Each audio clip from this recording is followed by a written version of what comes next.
Oops. That's not what we wanted. Where's Joe? Okay. Yeah. Oh, I forgot the sinister music, Charles, for us to the horror show that is the Joe Biden Presidency is represented by. That was really one of the scariest movies I saw when I was a kid. Yeah, terrifying. Absolutely terrifying. And as is this whole spectacle of Biden. I mean, his performance. Sorry, before we get into that, there's an important thing that we need to check, Charles, because there's a strange condition happening where, so we're not going out live on Crowdsource the Truth forever because it's received a strike.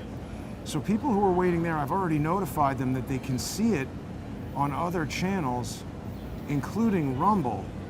And so now Rumble is obviously improving its functionality, because if you search for Crowdsource the Truth on Rumble, you can find it. And also, if you just go to rumble.com/user/CS the Truth, you're going to get us on Rumble. And the reason why I wanted to talk about this right out of the gate, Charles, is because the striking and the anti-free speech stuff, it's out of control. I'm very proud of this young lady.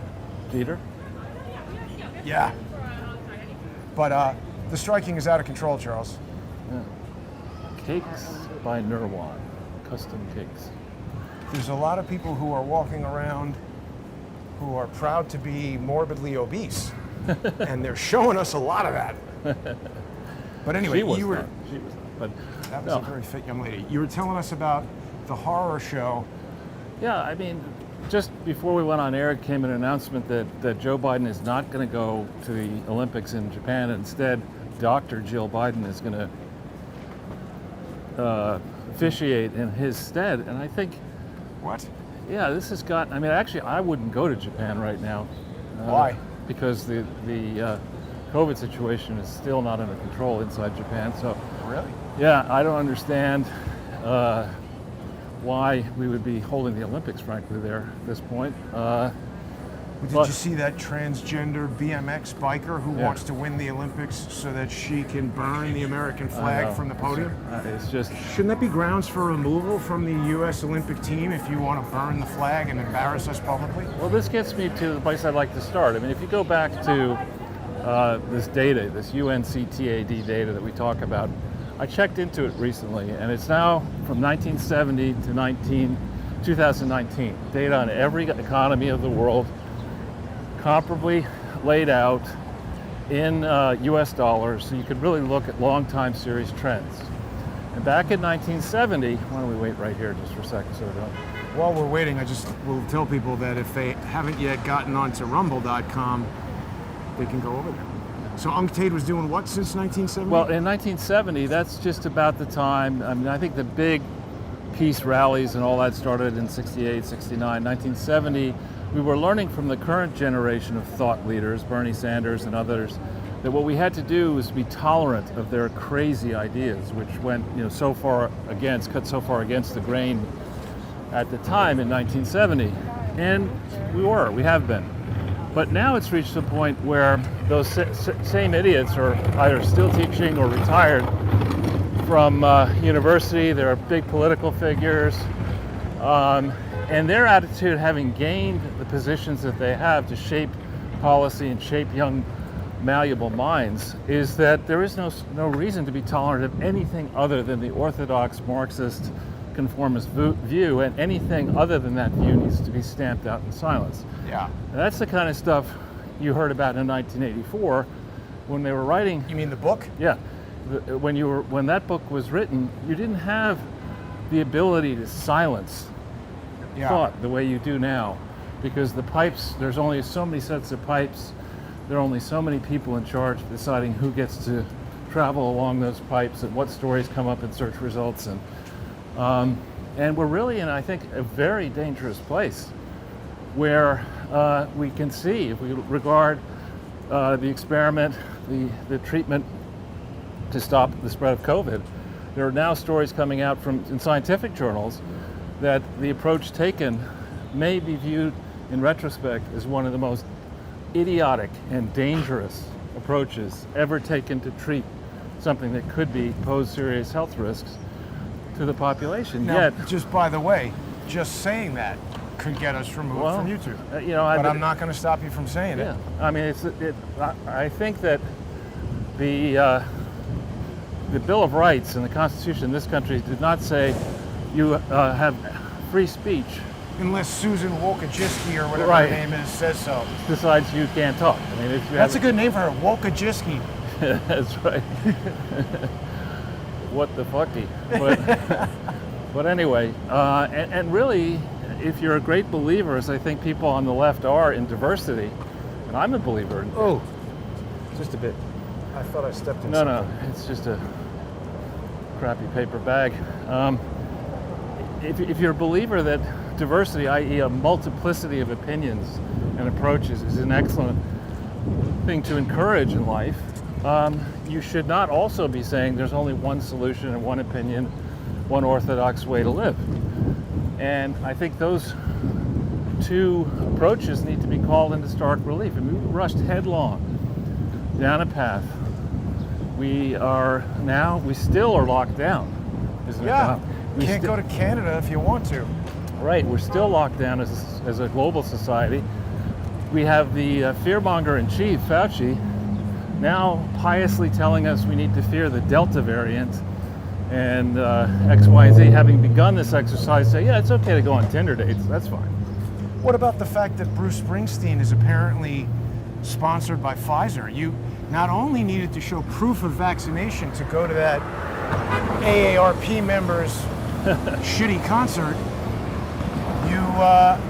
you couldn't go if you had I think AstraZeneca vaccinated people weren't allowed. Right. So now you have to have a particular company's vaccine to go see Bruce Springsteen? Like, what's up with that? Exactly. It's horrible. So what we are doing today is we are going down, I guess, to see what will happen at the gathering, to call into question how the people who were there on January 6th in Washington, D.C. have been treated. I think that's where we're headed. And our buddy Mark Crispin Miller is going to be there, so that'll be cool. A lot of people pointed out, Charles, when we don't have the light. Yeah, we do. No, we can't. A lot of people pointed out. Oh, that out guy, the when NYU we ran into guy. him on the street. Yeah, and then I spoke with him a bit, and he has agreed to come on the show, but we haven't worked out the exact time frame for that yet. So this will be a nice reconnection with him and get an opportunity to hear what they're discussing down there. And we also have, I think Pride has evolved from being a day to a week to a month. Pretty soon it'll be a decade. But there's something else that it's evolved to, Charles. It used to be very specifically focused on, I can remember when it was LGB, the lesbian, gay, bisexual community, that then became LGBT, which added transgender, and then LGBTQ, which I think the Q means questioning. And then now there's a plus. I think it means queer, actually. Does it? I thought it meant questioning people who were like gender uncertain. But we can look it up. But then now there's plus, which I don't know what the plus is. And then there's AI, so I don't know. I think it's AI or IA, artificial intelligence. It's sort of like whatever your gripe is, join this and let's shut down Manhattan. And again, I'm very open-minded about those sorts of issues. That said, I think that the relationship between people in love is something that doesn't necessarily have to be exhibited for everybody to see. I mean, if you're truly in love, if you put pasties over it, it's okay. If you're truly in love with somebody, by all means, celebrate your love. But this we're going to see later on today. I'm not sure when the parade actually starts, but by the time we finish this broadcast, it'll be underway. It's wild. It'll be absolutely wild. There's probably stuff going on in that parade that'll get me struck from YouTube. I don't doubt it. They also tend to have a lot of music, top 40 music and stuff like that. Well, right, and then there'll be stuff happening down here at this thing that might get me struck from YouTube. So it's interesting. One of the last strikes I got, Charles, I wrote to YouTube for the appeal, and I said, hey, listen, this wasn't me saying any of this. This was me just documenting a public event where somebody else said it. And I mean, I'm accurately reporting that this is what was said by somebody else. Right. And they said, we've carefully reviewed your appeal and F you. Right. Yeah, it's bad. Another thing, I started to talk about UNCTAD. One thing that to me is crystal clear is that the geniuses, in quotes, and they're not geniuses, they're boneheads in the global foreign policy establishment, quickly realized in the fall of the Berlin Wall and the breakup of the Soviet Union that rather than being stuck in New Haven, Connecticut, teaching snotty kids about America, the second you embrace globalism as an academic, suddenly you can fly. There's a conference every day around the world. Not maybe every day, but many days. There's a conference. And suddenly, instead of having only the American audience of students to pick from, you have the global audience of potential students. And so you have all these wealthy people around the world who are happy to put money into Yale and Harvard and other brand name schools to get junior or daughter or both into the schools. And suddenly, there's no real policing of these globalist ideas. The president's all in for them. The president's job is to build the endowment. And nobody to date appears to have been smart enough to look at this and say, wait a minute. In 1970, people in what is now communist-controlled China, people were eating dirt and they were happy about it in 1970. And enough ketchup. Dirt without ketchup. I mean, you know, it's almost a stew. That's right. And the growth from 1970 to 1988 was not good. The population was China? Population was very large. But in 1988, this country was phenomenally rich in absolute terms and in relative terms. The U.S. Absolutely. And Poppy Bush and others who looked at China and saw the future were quite willing to do the deal with the devil, which is for the promise in the future of the Chinese market, we will today let them steal as much as they want from us. And that's been going on for a long, long time. And instead of looking across Europe and saying our principal trading partners other than Canada and Mexico are in Europe, and we have burdened ourselves, let's cross the street, we've burdened ourselves with this enormous annual cost of NATO. And in principle, we need NATO to fight Russia. What if we've made peace with Russia? What if we figured out a way to do that? That would be in, which way do you want to go? Oh, we're going to go this way or you're going to continue down Let's here? keep going. Yeah. The Russians have a much more severe problem with China than we do. They share a lengthy border, they're tiny. But I thought Putin said that they have a good relationship. For now, I'm just saying the foreign policy establishment, instead of painting Russia as the bogeyman, having worked with Russia, the Soviet Union in 1943, 4, and 5 to defeat Hitler, instead of just deciding everything Russia is bad and everything China is good, we're now on a course where stifling dissent and ruining political opponents, this kind of the standard approach in China, is becoming acceptable here in the United States, and it shouldn't be. Yeah. Well, but I mean, it's beyond acceptable. It's become standard practice, and it's to be expected. But Charles, along the lines of what you're telling us here, it sounds like if you were China. having China, generally we trust China, but if you were China, you'd want everybody to be up in arms about Russia while you're busy doing your gain of function research and getting money from Fauci. And then by the time, like right now, if everybody's like, hey, wait a minute, you're like, oh, sorry, too late. Right, and to take a good case in point there, I used to like watching basketball games. Right, but they're woke now, Charles. I can't watch them. They're unwatchable. And if you think about that business model... I liked it when they had the cardboard cutouts in the audience. That was funny. Should we, I think Foley Park is not so far away from 4th Street, right?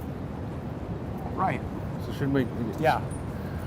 What are they building here, Charles? Look at that. Yeah. It looks like a bridge or something. Bridge to nowhere. Reconstruction of North Street. But what are those? I don't know. That's not lights. I don't know. So we think about the NBA for a second. First of all, I wouldn't be surprised if the NBA itself is a charity, because a number the NFL isn't it? Right. How the hell does that fly? I don't know. But you get to the next point, you have the people looking at the enormous potential. There are people like basketball in China. In theory, there are a lot of customers for tickets, and a lot of potential to have pro sports teams, and a lot of economic opportunity cozying up to China in theory, right? But you get to the noxious Nike and the willingness of that bunch of, I would argue, traitorous individuals willing to have their sneakers made using slave labor, Right. which are the allegations. Instead of going and saying, you know what, in 2021, we don't need to manufacture sneakers the way we did in 1981. We could probably do it with a lot fewer people. We don't need to have multiple lines of distribution. We don't need to have, the wholesaler or the original manufacturer out there in, let's say, China somewhere, then one wholesaler and then perhaps another wholesaler. They're and like then $150 these sneakers. more than that. It's ridiculous. So if you go through that whole long chain and you say, all right, on the one hand, we're making these stupid things, which I would argue don't necessarily contribute to one fit athlete being markedly better than another, as a guess. Some of the shoes, definitely sneakers are super comfortable nowadays. I like them. I know, but if you're already in a position where Seems you like have... they could be $50. Well, no, if you have whatever the right number is, 8% body fat, and you're muscular as hell, and you're quick as hell. One shoe is not going to make the that shoe much is of a not difference. does not make the difference. It's the fact that you're physically fit and you're Right. trained and you're working as a team as opposed to a bunch of showboaters. But anyway, to have those sneakers still made over there and be expensive as they are, instead of saying, you know what, we need jobs in this country. Yeah. And if we need to have security to protect these factories in cities, well, let's just pay more people to do the security so that the sneakers are not ripped off. Let's make them in the major metropolitan cities, right? Yeah, where there's the people nothing buy them. manufactured in cities anymore. Where the people buy them. But to have those people, and I don't know what the average salary of an NBA star is, Oh, millions. probably tens of millions, Yeah. sit there and say, America is unjust and unequal because I'm making Where's my royalty check? right? from the Because I'm sneakers? making $10 million a year playing a game. Right. I mean, go tell people in Africa about that. Right. Go tell people in Ukraine, Eastern Ukraine, about that. There are plenty of tall people in Ukraine. Where is this? Are we? It's just right in front of us. We're like Okay. a block away. This is a nice dog meeting right here. And Charles, look, Jacob K. Javits Federal Building, I'm surprised that isn't 33 for them. 26. 33 is probably right around here. But we're approaching Foley Square. It's the, Do you know? the African burial ground is right there. Do you know what this year is? The anniversary? I think have something to do with climate change, fighting climate change. I don't know. It's the 33rd anniversary. Of what? Some effort to fight climate change. Al Gore inventing the carbon climate. The fat Exchange? kiss, the internet. That guy is so. I think it's over there where we're I going. see it, yeah. That guy, Al Gore, is a disgrace. I agree.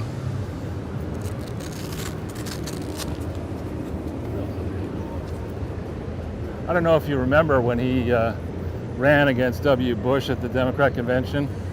Yeah.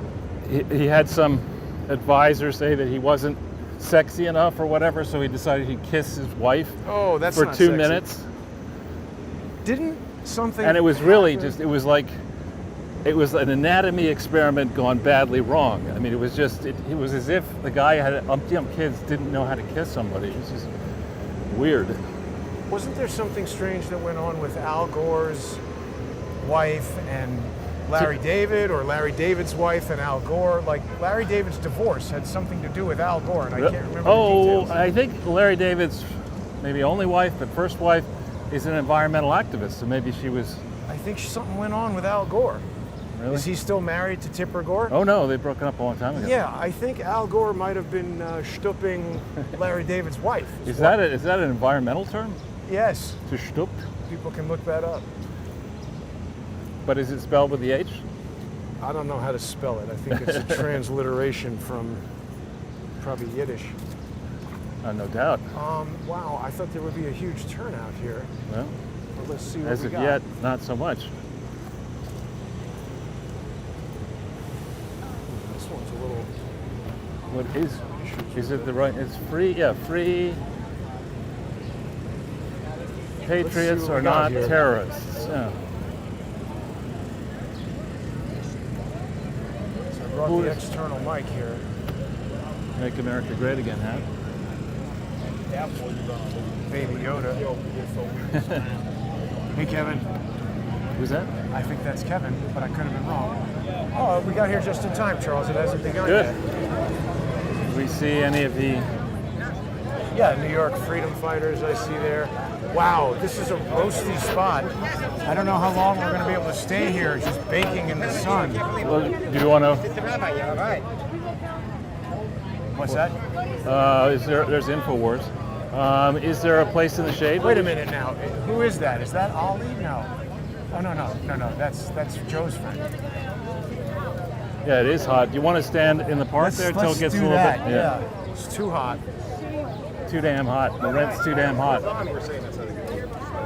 Charles, there is the courthouse. I used to frequently walk down there.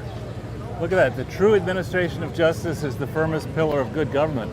Was that guy on crack? Well, it's funny that building seems to not know much about it. All right. So here we are in the shade. Made in the shade. Yeah, that's better. Smart. Thomas Paine Park. Appropriate. Wow, I did not know that. That's pretty cool. This is campaign. Hey, nice to see you. You remember Jason? Yeah, I remember. Hi there. Hey, man. Good to see you. Good to see you. Where we stand, Charles? Are we surviving? Are we? I hope so. Are we going full CCP? What's We're not going full CCP. Not me. Who is that? That's Kevin. Kevin. We saw him at the anti-vax. Check. Hey, I think That's that this is lady. not We've working. seen her before. How are you? Good, and you? Good. Whew. So I guess it'll be getting underway. There we go. Any moment. Yeah. We'll see how these people are treated. I don't see any policemen. Doesn't mean there aren't policemen. Well, I guess they're probably all or mostly occupied with the Pride Parade. Right. Hey, how's Good. it How are going? you? Good. Good to see you. Yes, sir. You too. Like the hat. I need that on my head because it's hot out. It is indeed. So, Charles, there were a couple of other things we were going to discuss. Sure. It is nice down here. It's really getting frustrating, all the cancellations from YouTube, because it seems, perhaps this is a coincidence, but you know, when the channels reach like 5,000 subscribers, so that the videos are getting 1,000 or 2,000 views, starting to gain some traction, that's when the strikes happen. Right. So I really do want to encourage people to visit rumble.com and really to join as sponsors on subscribestar.com/crowdsourcethetruth or patreon.com/crowdsourcethetruth, because a lot of people feel like, oh, you see, you got canceled from YouTube. Go on to DLive, go on to Rumble, go on to Library, go on to BitChute. The issue is I'm on all of those things, and so if somebody is advising me to go on there, that to me is suggestive that they are a user of one of those services, and if the users of those services don't know that I'm already there, it doesn't seem like it's going to be immediately helpful to start putting the content there. Right. The real strength of YouTube is that that is where all the viewers are concentrated. So if somebody's watching a video that is similar, or they're searching around for topics that are similar to what we're talking about, Right. they can find it on YouTube, and it can be recommended on YouTube, and YouTube is basically taking control of this video content in a way that we just can't compete with. And you know, just existing on a non-monetized platform doesn't make what I'm trying to do sustainable. So if people really want to help, becoming a sponsor on patreon.com/crowdsourcethetruth or subscribestar.com/crowdsourcethetruth is the best way that they can help the show sustain. Yeah, I agree. So you see that sign over there, our 515 Americans matter. It's so interesting that in the recent, in quotes, summit with Biden and Putin, that the Russians made an issue, officially made an issue of the way these people who were arrested, some are in prison now, awaiting trial, the way they've been treated does seem to be something that needs to be discussed. I mean, we were there. You did some excellent footage that circulates. We saw with our own eyes on the 6th what it was like. And we didn't see everybody, but we went all over the place for almost 5 hours, and we saw basically moms and pops from around the country in good form and humor.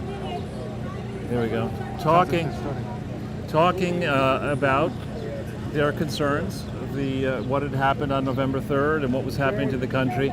And interspersed among them, we saw people who stood out. And at the time, we just said excitedly to one another, hey, look at that group over there of fit guys in their 20s, 30s, and 40s in black bloc. With masks. Yeah, pretending that they were Tea Party people. And now we are also hearing increasingly the degree to which the FBI has been around setting people up, basically. Well, let's just address this for a minute, because, it speaks to a number of the things that we're talking about. First of all, the removal of Crowdsource the Truth at all these different levels effectively erases a lot of that information from a place where most people would see it. Right. So I've noticed a lot of January 1st videos from channels with 5,000-6,000 subscribers that have 100,000 views but have nowhere near the type of footage that you and I have. We're walking around, we're interviewing people, they're behaving in strange ways, they look like they're reading scripts, they don't seem like Trump supporters, they're under 30, they're wearing coronavirus masks. And now we have idiots like Jim Acosta saying, oh, there's no evidence. Well, there is evidence, you're just not looking at it and denying its existence. Right, which is why I stopped watching CNN a long time ago. Well, he stopped Marjorie Taylor Greene and asked her just on the street, where's the evidence? And she's like, look, I don't have it on me. Right. Let's see what we got here. Hi there. Good. Hi. Yeah. Yeah. I can never find your show. You're on it right now. YouTube keeps canceling it. We're on it. We're live right now. I used to follow him everywhere. And now I can't. YouTube, stop. Good people, we need information. Well, if you follow on Rumble, we're still on. We're on Rumble, and obviously on Patreon and Subscribestar, and there is Crowdsource the Truth 5 on YouTube, but they'll probably knock that out soon because they just took out Crowdsource the Truth 4. It's all bullshit. It's all bullshit. It really is. We're coming for you, Google. No, we're not. We're not coming for anybody. We're not coming for I am. He's not. No, don't say that. Nobody is coming for anybody. No, we're not. We're gonna just bite it and keep walking. We're gonna keep making new YouTube channels. But thank you for stopping to say hello. Yeah. I feel so bad for you guys. It's all right. Thank We'll you. be all right. Enjoy the day. All of us will. Stay hydrated. It's real hot out here. Yeah. Good advice from me. That's true. Yeah, so I would estimate this crowd at, would you say it's 50? 100. 100? 50 to 100? Something like that.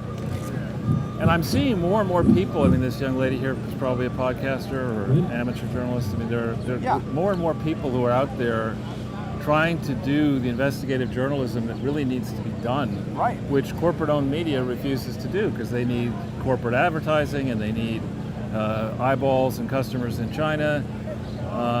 And another common affliction with mainstream investigative journalists is they tended to be very good at school in English and writing and hopeless when it comes to math. So when you see a story like the Communist Chinese Party, the Chinese Communist Party dominating a country of 1.5 billion people with 150, 200 million, and then, though they're supposedly communists, exploiting those downtrodden people to take the surplus profits that they get and steal them for the benefit of the PLA and the CCP.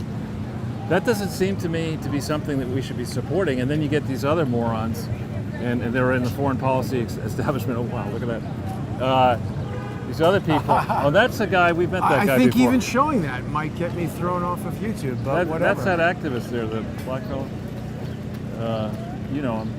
Well, this guy was running for mayor or something, or he was at the. No, he was hanging out. The guy with- over there is somebody we is it? talked to before. He was at the Trump rally. He organized the Trump rally, Trump Tower. Is it Chris Wright? I can't. Yes, see from that is. Hey everybody, I'm Kara Castanova. I'm one of the organizers for this event. The name of the group that organizes Now we can, if you want, get closer to that. I don't see a place to do it in the shade.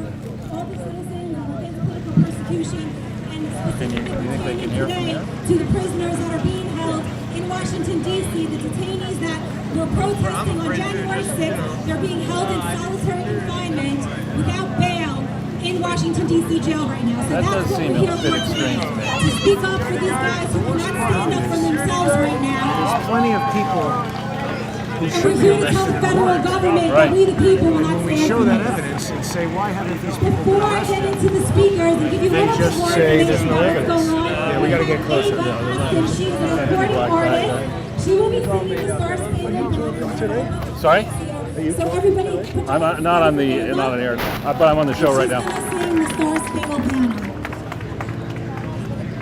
Do we have any freedom-loving, patriotic Americans here today? Louder! Ooh, see by the dawn's early light, what so proudly we hailed on the twilight's last gleam, whose broad stripes and bright stars through the perilous fight. Oh, the ramparts we watched were so gallantly streamed, and the brackets red glare, the bombs bursting in air, gave proof through the night that our flag was still there.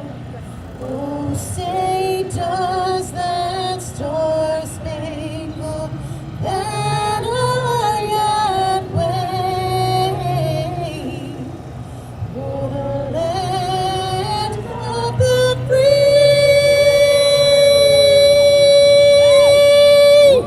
and the Protesters are not terrorists.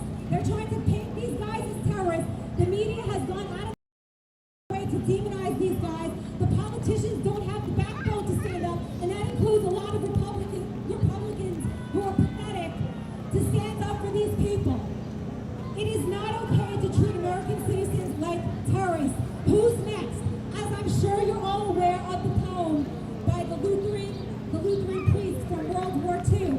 First they came for the socialists, then they came for the trade unionists. I didn't say So we anything overheated, because I was Charles. a We gotta socialist step or back a here trade to the unionist. shade. Then they came for the Jews. I didn't say anything because I wasn't a Jew. Then they came for me. And Here's Mark. everybody liked to stand up. That's Maggie. It's not super hot. You don't need a coffee or anything, do you? How are you? How you doing? Jason Goodman, good to see you again. And Charles Ortel. You thought I was disrespecting you, didn't you? So sorry. Not at all. Oh, Is yeah. that- is No, that I your mean bag? that day that I was walking. Is that your bag? Oh, 'Cause that it's- day I it's- did. I don't know whose bag that is. That ain't mine either. Yeah, I wonder if it's a smart idea to stand near it. It's got a hat in it. You're right. I did initially think that, but we quickly resolved it. I think it's okay. Okay. I like how you get to the bottom of things. You're right that that was my initial misconception, but we quickly resolved it. Yeah. How are you, Mark? Good. A little hot, but otherwise I'm okay. Very hot today. Very See, hot. he got the message. You wear a jacket.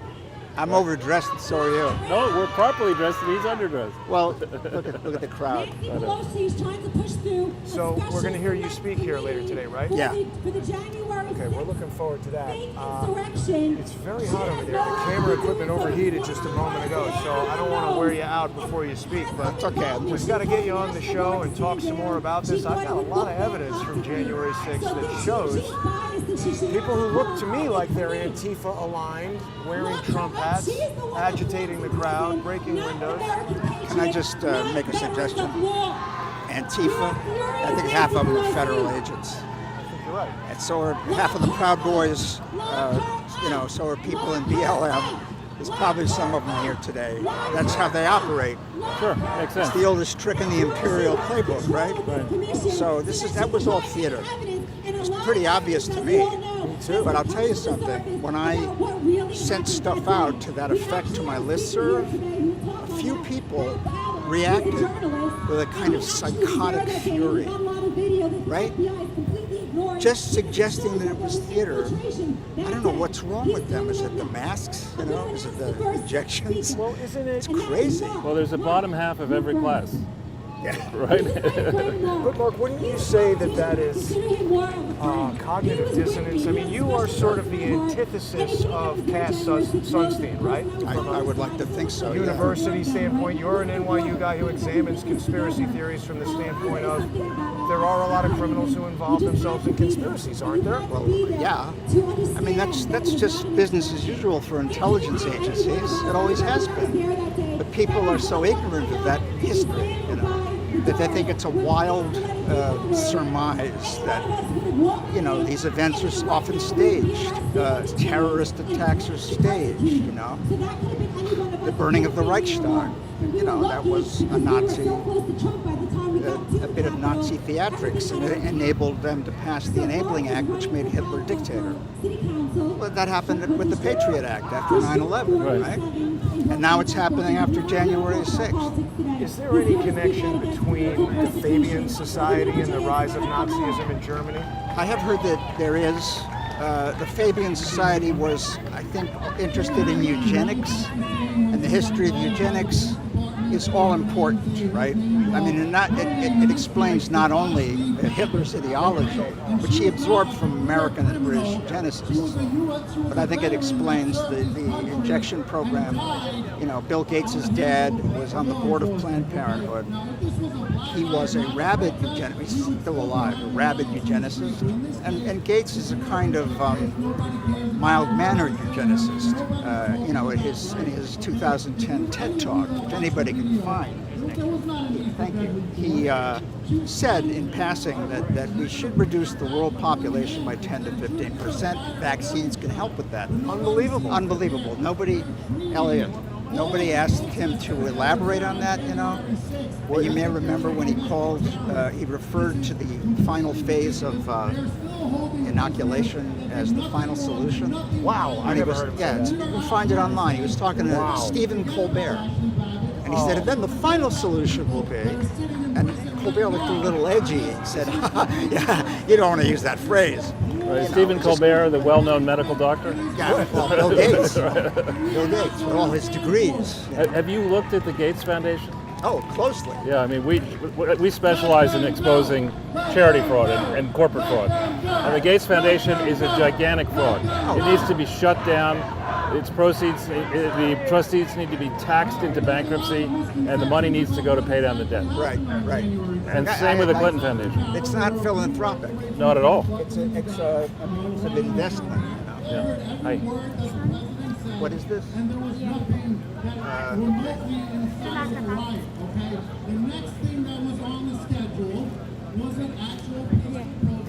Well, Mark, we'd love to have you on for a comprehensive interview at some point. Thanks.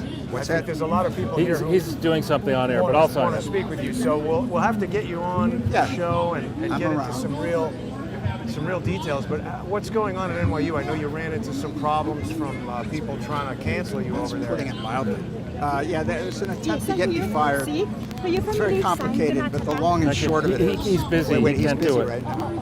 The long and short of it is that I'm suing 19 of my department colleagues for libel. Wow.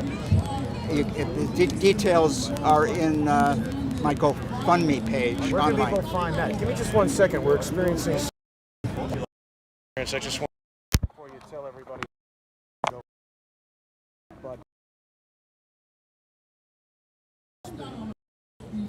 And we can do that how? Where's the GoFundMe? Okay, let me explain succinctly that 19 of my department colleagues sent a letter to the dean last fall accusing me of crimes so heinous that they argued it should nullify my academic freedom. And this started when I encouraged the students in my propaganda course to read all the scientific literature that the mask mandates are based on, or all of it, pro and con. Was there any? Oh, there's a large body of very rigorous tests that have long since demonstrated that masks are not effective barriers, right? But then last summer, a lot of sort of faster, sloppier studies came out. I didn't put it this way in class, but they purported to find that they do work. So this is the first day of class. I said, we might, for example, in this course, study that question. And if you did do that, I would urge you to read all the former studies and all the later studies and make up your own mind, which is the way I teach. And a student... That's blasphemy, allowing students to educate themselves and make up their own mind. Yeah, no kidding. Well, it's like teaching the slaves to read. You know?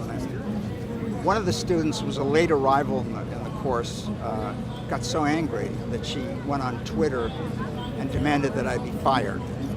Wow. And my department colleagues seized on that, although well, I won't get into the girls, so they seized on it, sent a letter to the dean accusing me of discouraging my students from wearing masks, and then they threw in all these other really psychotic accusations that I attack students, that I engage in hate speech, all this social justice stuff.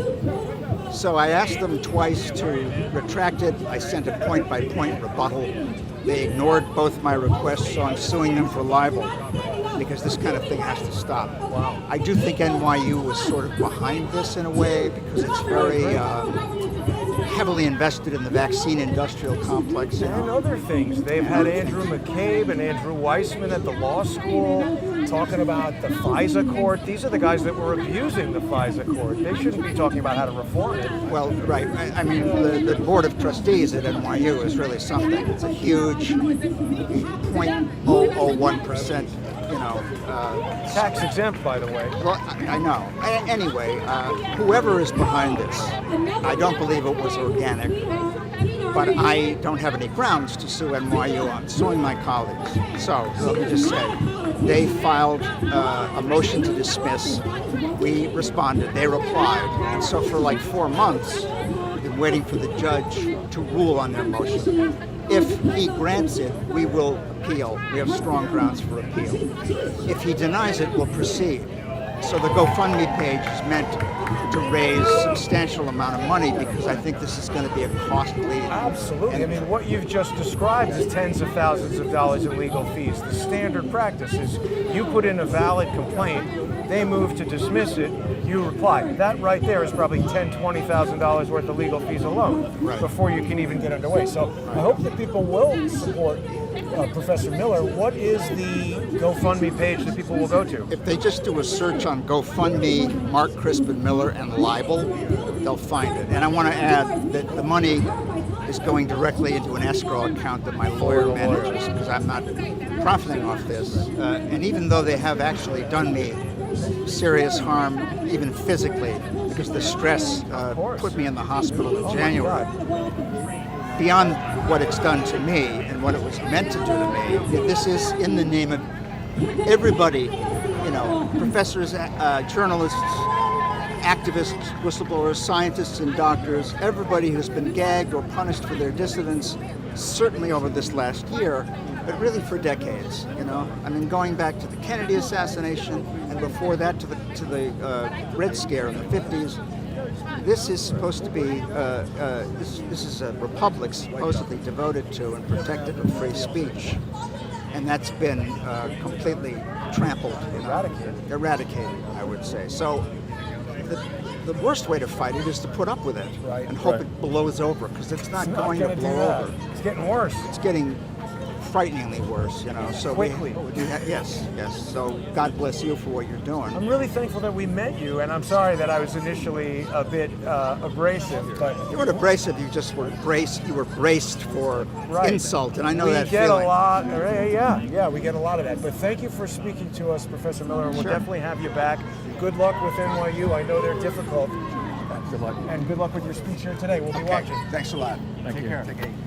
Charles, that was great. A little conversation with Mark Crispin Miller. Hi there. Hi. Oh, So let's. was that Tina 40? I think it is. Let's go over there. I hope we don't overheat. Well, is there any place we can go that's in the shade? I guess not. This woman has something wrong. Let's just zoom in. Without a warning by Pelosi's Capitol Police. You think Tina 40 is going to be intimidated by AOC? No. And Black Lives Matter peaceful protests that killed a federal officer and terrorized the city's people. They claim that Trump and the American First Patriots who support him should lose our First Amendment rights. I don't think so. Because we have to have our freedoms. Patriots are not terrorists. We have the right to assemble. We have the right to petition our government. Facts of what happened do not matter to the swamp. They do not matter to the left, to the commies on the left, but they matter to me. And that's why I'm running, because I want to bring this all out. I want to take our country back. Okay? So say her name and free these political. Ashley Babbitt! Ashley Babbitt! Ashley Babbitt! Free these political prisoners now. They need to be freed now. We need our freedom back. We need our country back. That's what we need, and that's why I'm running in New York 14, where I was born and raised. Because AOC, you need to get the fuck out of here. Thank you, Tina. Nobody can say better than Tina. She speaks like a real American. That's how we all talk. Give me a break. That's who needs to go into office. Tina 40, beating AOC this year. Give her a round of applause.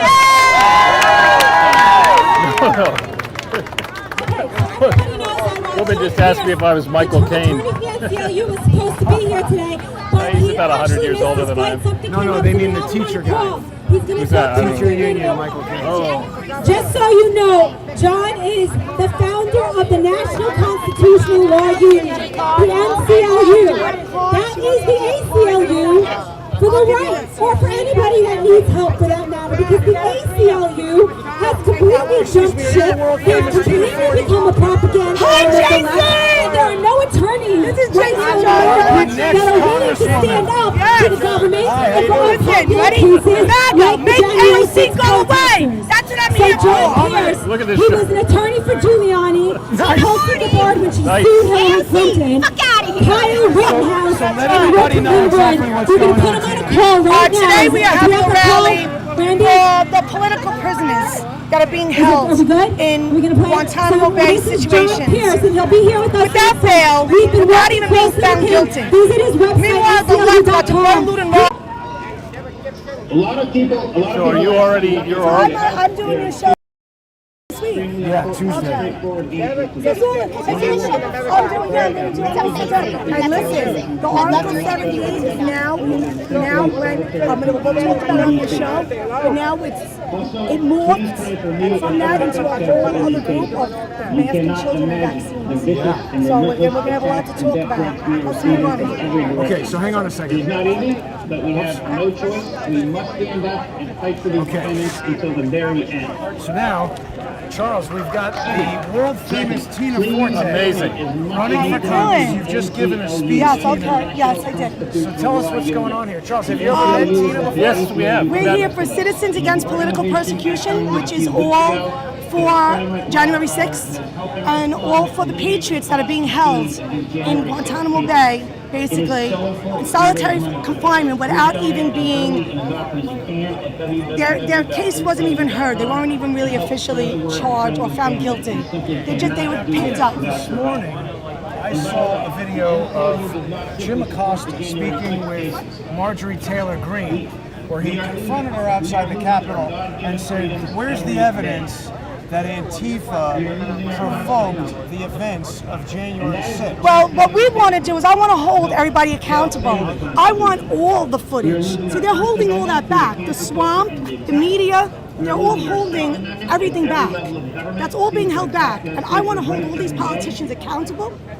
I want to get all the footage, and I want to represent my district, because AOC is nowhere to be found. She's nowhere to be found in her district, and she's nowhere to be found anywhere. She's all for herself and her special interest groups. That's it. That's She also AOC. wants socialism, but so you're talking about security footage that was captured by Capitol building Yes. cameras. There is a ton of evidence and footage that people like Charles and I captured where we approached people among the crowd on January 6th.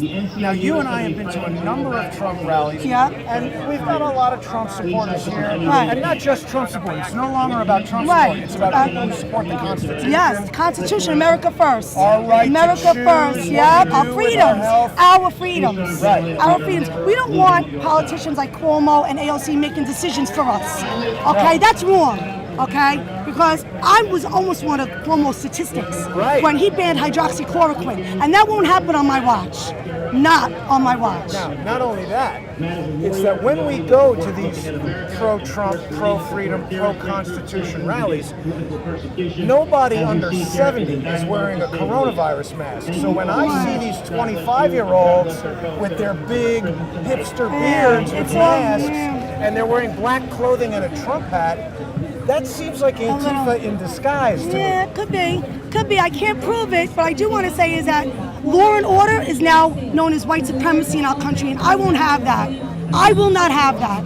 That is wrong. Justice is blind. Where is it? Where is it? It's like this right now. That won't happen with me. Tina, have you seen the footage that Jason did on January 6th? Yes, I did. Okay, good.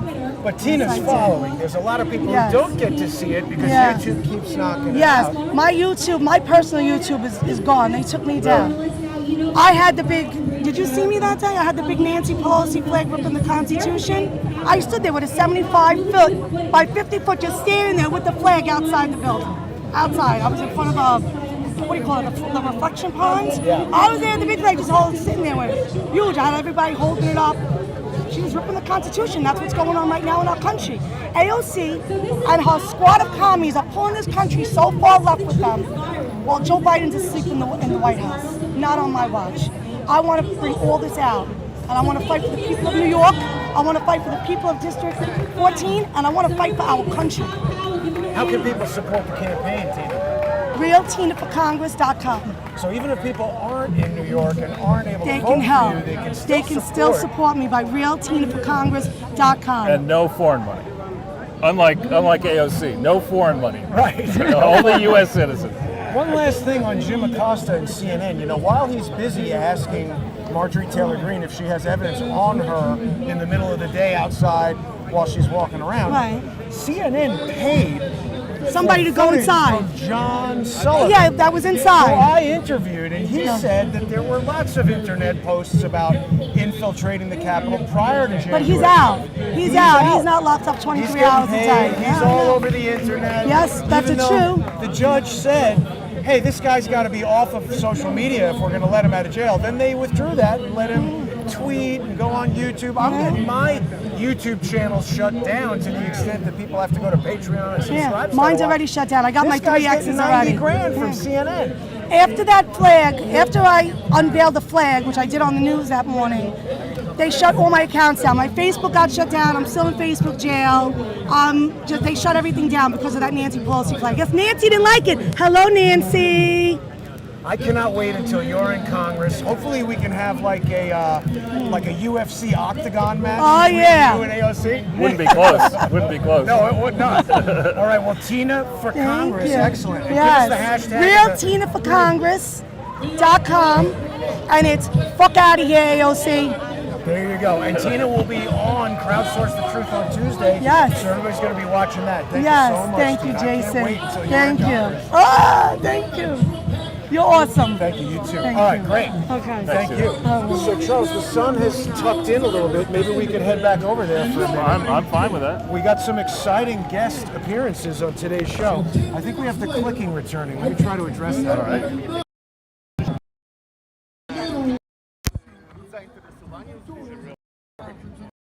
She's good. I gave the FBI 29 minutes of high-definition footage on January That is the guy I just had on the other day. It's Bob. To date, this moment, not a single frame of that video, not one still photograph of either of these men has appeared on the FBI's website where they asked for help identifying those who were at the Capitol that day. The FBI has not uploaded a single second of my footage to their YouTube channel, nor have they posted any images of these men on their Facebook page. They're posting all kinds of fuzzy images of people milling around outside the Capitol but they have chosen not to publish any of the HD images and video that I recorded. Whoever these two men are, they have not been arrested because I have personally checked over 450 indictments. The FBI is not looking for them, nor are they asking the public for help in finding them. I have emailed the FBI multiple times, volunteering to come in for an interview, yet I've heard nothing but crickets. An email officially requesting comment on the following questions was sent to their media office in May, and it has not been returned. Number one, who gave the order to that squad of 8 Capitol Hill police officers to leave that window undefended? Number two, who were the two men who acted calmly with military bearing as if they were carrying out orders, who pulled that window from the frame and tried to push me and others inside the Capitol building? Number three, I provided the FBI with 29 minutes of high-definition video, yet no images of these two men are anywhere to be found. The FBI has not arrested them, does not appear to be looking for them, and is not looking for input from the public to ascertain their identities. This is a fact. Disgraceful. My viewers and I would really like to know why.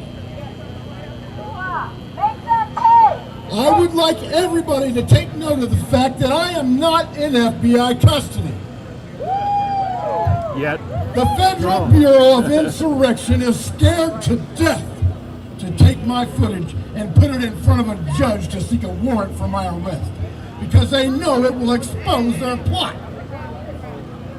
Now, I'm standing here today telling you God's truth, speaking in the name of and with the authority of our Lord and Savior, Jesus Christ, because I am telling you the truth. It was the FBI and not Trump supporters who led the insurrection at the Capitol on January 6th. What? The nurse? And it breaks my heart to say it. Right behind you. Because I grew up respecting the FBI. I cut my teeth on shows like the FBI and Elliot Ness and whatnot. Sun's back. I think Elliot Ness may have been the last FBI agent to have any honor. I remember Ruby Ridge, where a highly trained FBI sniper, Lon Horiuchi, shot Vicki Weaver, an innocent, unarmed woman who was holding a baby in her arms, right in the face. Whoa. Folks, I'm here to tell you that second to Marine snipers, HRT snipers are the best in the world, and they always hit what they're aiming at. So there is no doubt in my mind that Horiuchi knew exactly what he was doing. The federal government was forced to pay $3 million to Vicki Weaver's family as a result of that illegal shoot, but was Horiuchi punished? No, not at all. In fact, he was sent to Waco, where congressional testimony shows that he was in a sniper's nest taking shots at Branch Davidians as they were fleeing their burning building. Okay, I hope it'll be back. We back? I think so. It's just so hot out that the thing keeps overheating. I hope people will stay with us. That was just Bobby Powell there presenting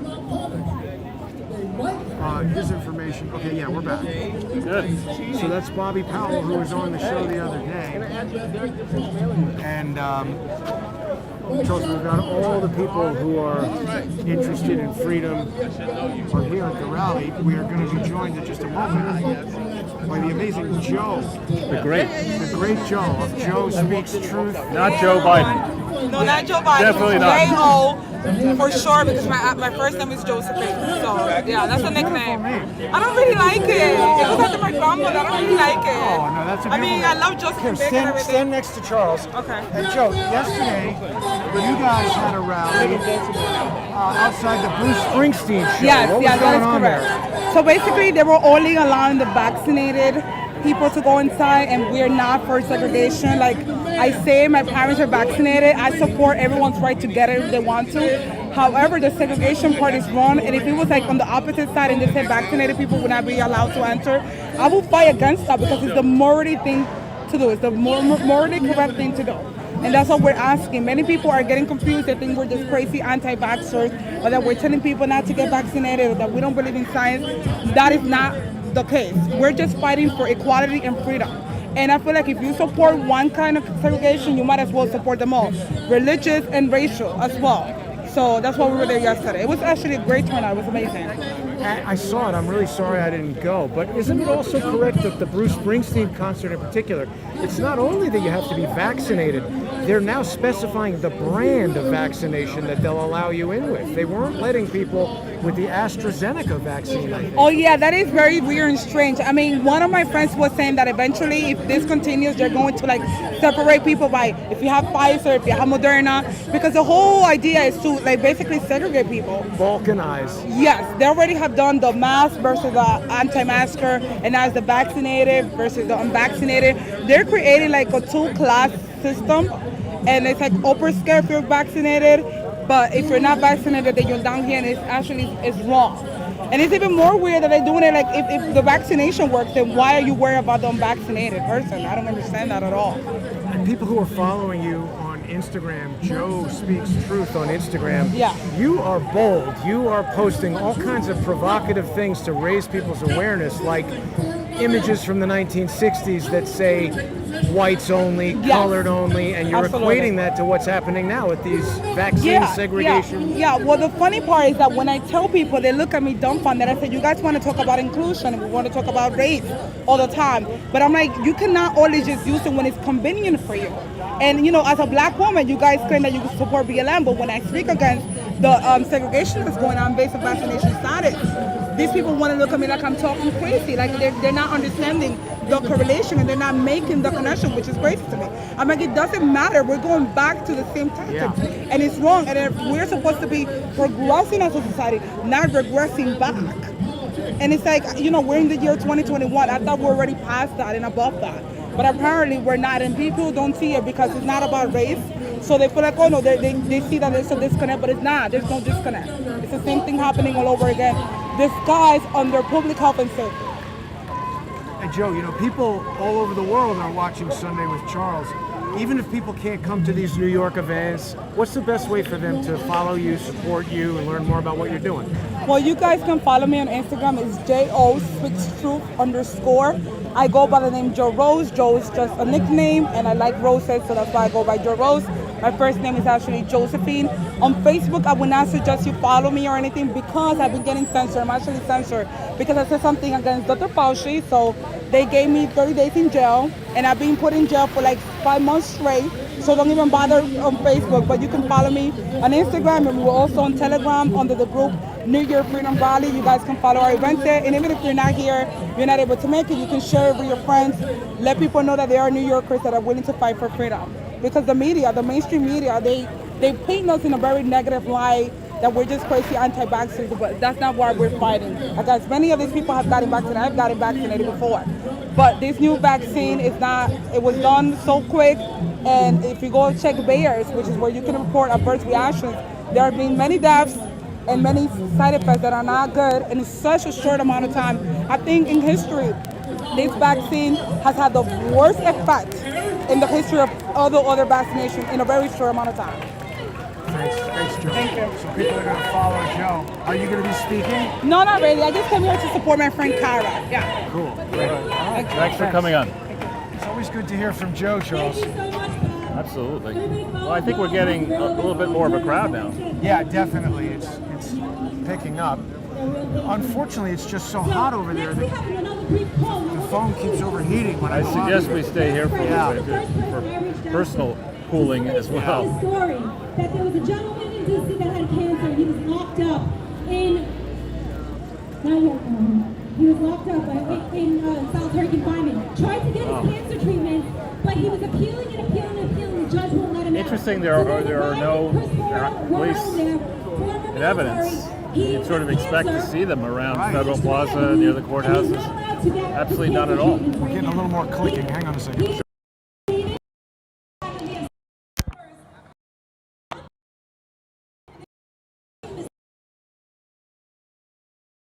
Many times, and I have it on tape called there many times wondering why he didn't get it, and said that I was going to report it to the media, file an investigation, and magically the next day he got his letters that were dated back to May. And this only happened, I think it was a few days ago last week. So Chris was covered by the Gateway Pundit, and he mentioned his best friend Dave rest. He was the first person I reached out really to on Facebook when I started investigating myself, all of this crazy stuff going on. And then we got on a call with him and he told us about Chris and his case. So Chris, this is crazy. I really need you guys to listen to this. He was not in the Capitol at any point. The only thing they have of him, or keeping him in there on, is a picture, which is, by the way, the new thing they're doing, the screen grab. They get video, they snap, they screenshot, what is it called? One of the things we might talk about while we're Use it as there are a evidence number of all of these people who Justice are Department, challenging FBI, the Board of Education and affidavits that we teachers read on the unions Justice and Department website. various things that they're Now, trying to as teach you in know, schools, and we're seeing parents actually across the country revolting properly over the incendiary dogma that is being forced down the throats of our impressionable young people. Dog shitma? Dog shitma, exactly. And there's another one. Jeffrey Epstein didn't kill himself. This is a true story. You cannot make this up. There's video to substantiate. Guy in the red shirt passed the post. But the screen grab shows, look, this is a violent guy that Well, attacked what do you police think about officers. that, Charles? I mean, McAfee now allegedly committing suicide. He was very connected to Robert David Steele, who seems to be very connected to a lot of nonsense. I think as we've talked about endlessly, the life and death story of Epstein makes no sense. I mean, it doesn't make sense that he legitimately got to Wall Street. It doesn't make sense that he legitimately made the type of money he's alleged to have made. But what if he was managing money for people who wanted to invest in things that are illegal? There was that podcast last week where Eric Weinstein said, if you are doing something truly innovative that for whatever reason the mainstream cannot fund, the system cannot fund, Jeffrey Epstein was the only game in town. Again, like you'll tell me about the climate of Hollywood, you know it intimately. I know the climate of Wall Street intimately. On Wall Street, it's not like the people who go to Wall Street are there to serve society and create charities. They're there to make a freaking buck. That's what Millions and billions. And the second somebody comes up with a good idea, it's instantly copied. Thank you, So Carol. the notion that this guy Thank you, Epstein everybody. would have had Thank a dodgy to all these background wonderful and people end up in talking. Bear Stearns, get John kicked Pierce, out of thank Bear you so much Stearns, for work for a representing Ponzi schemer, and Patriots. suddenly be managing Les Wexner's billions of dollars with the power of attorney legitimately is laughable. Nobody believes that who knows anything about Wall But if Street. Wexner wanted to invest in illegal gain-of-function research, or illegal human cloning research, or anything like that, Well, take a step back. I mean, Wexner is the offspring of people who had mom and pop department stores in Ohio. I mean, that's what it was, a family business, and suddenly this guy comes up with the idea of Victoria's Secret. You know, who knows what really floated his boat? But you've got this business model that Epstein used. It's in all the lawsuits that he would go and he'd tell these impressionable models and actresses, look, I've got connections. I can get you from your 8th grade school uniform into a negligee with Les Wexner's Victoria's Secret, and that's something that enough dumb people and women who from broken homes or whatever, if you're a 14-year-old girl or a 15-year-old girl and you can't do math and science, I'm not saying women can't do math and science, but if you're having trouble in school and a broken home and no money, and somebody comes along and says, hey, little girl, you want to go to a party over here? Do you want to be in Victoria's Secret? Do you want to hang around with billionaires? Sadly, enough of them will say, you know what, that sounds like a plan. So the deviant aspect of the Victoria's Secret, the fact that the Victoria's Secret fashion show at its peak was, I think, the biggest fashion show on the planet. Was it? Absolutely. I've been to it once. Yeah, I've never been. Very wealthy people who were chasing models, let's just say female models, would gravitate towards that. They would pay up to be able to sit in the front row. So I was all the way in the back. right, and then they would go to all the after parties and chase these models, and that's That I witnessed. Yeah, I mean that's happened time immemorial. So when you put all these ingredients together, if you told me that Jeffrey Epstein was from a poor family and got a math scholarship to Caltech and was first in his class, Charles, more clicking. For those who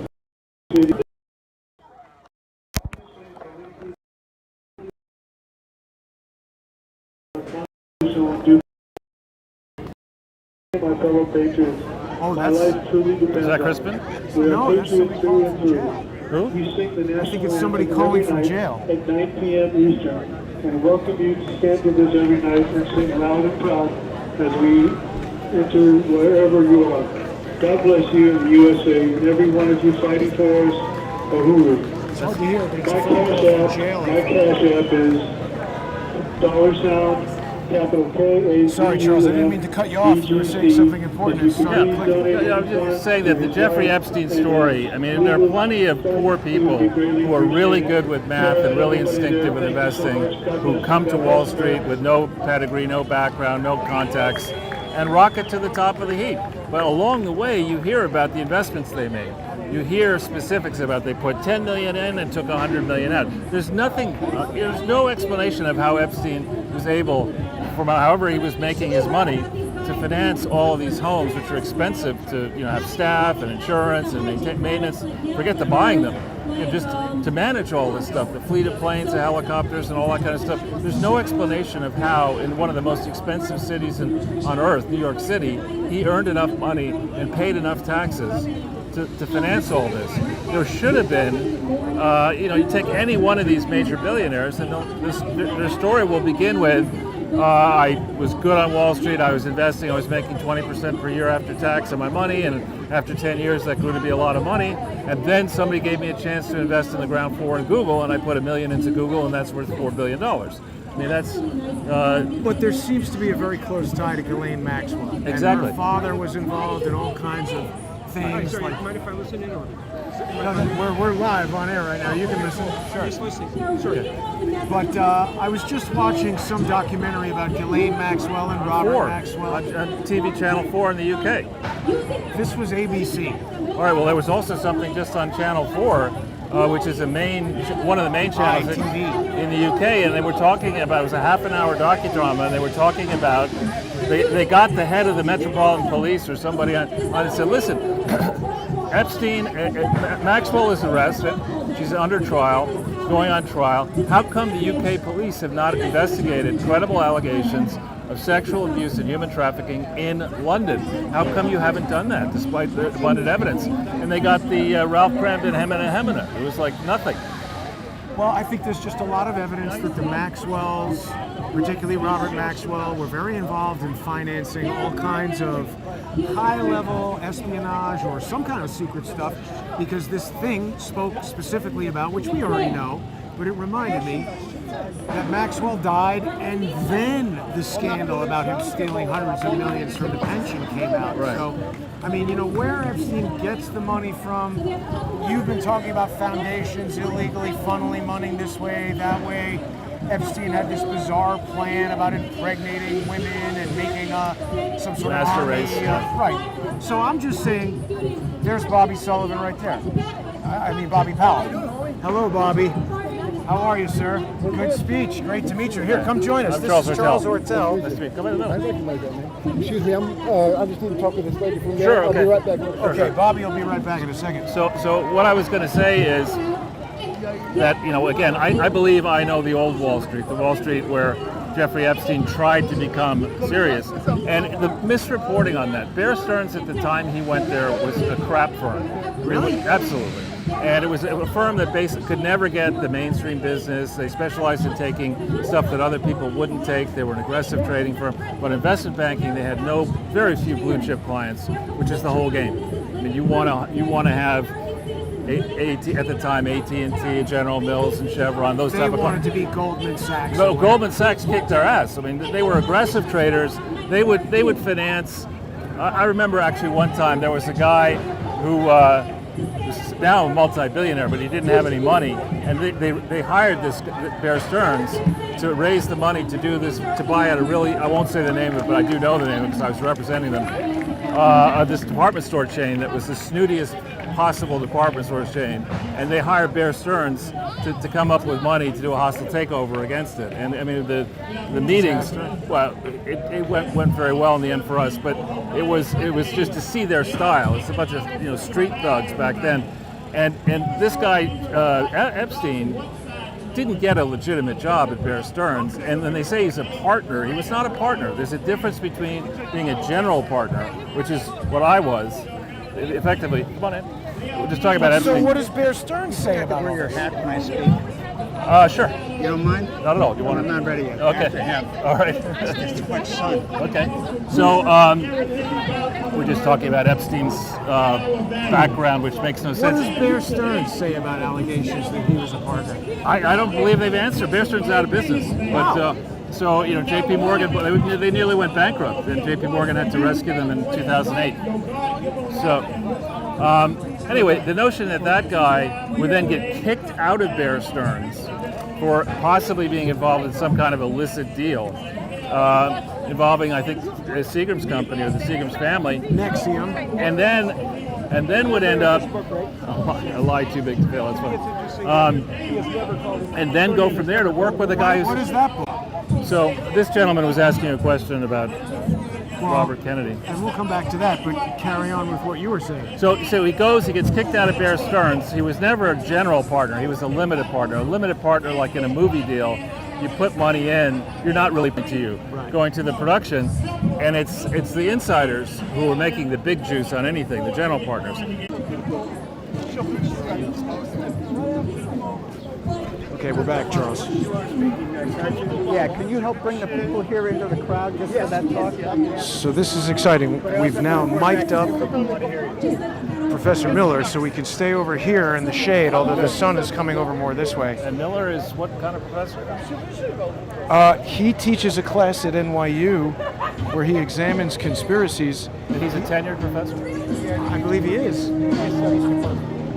Media studies? So he's like the opposite of Cass Sunstein. Yes, exactly. Right.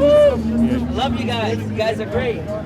Wow, the sun is coming over here. Getting I'd on go this this thing. way. Yeah. So sorry, Charles. You were telling us about Glass-Steagall and Jeffrey Epstein. And then what I would say the second piece of the puzzle is if everything's a game and you say to the audit firms, you don't really have any risk, right? We'll let you sign a bullshit letter.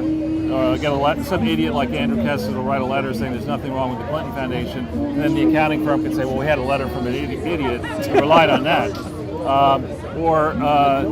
That's a book, right? Letters from an Idiot? That's right. Or I think Dostoevsky wrote the book, The Idiot.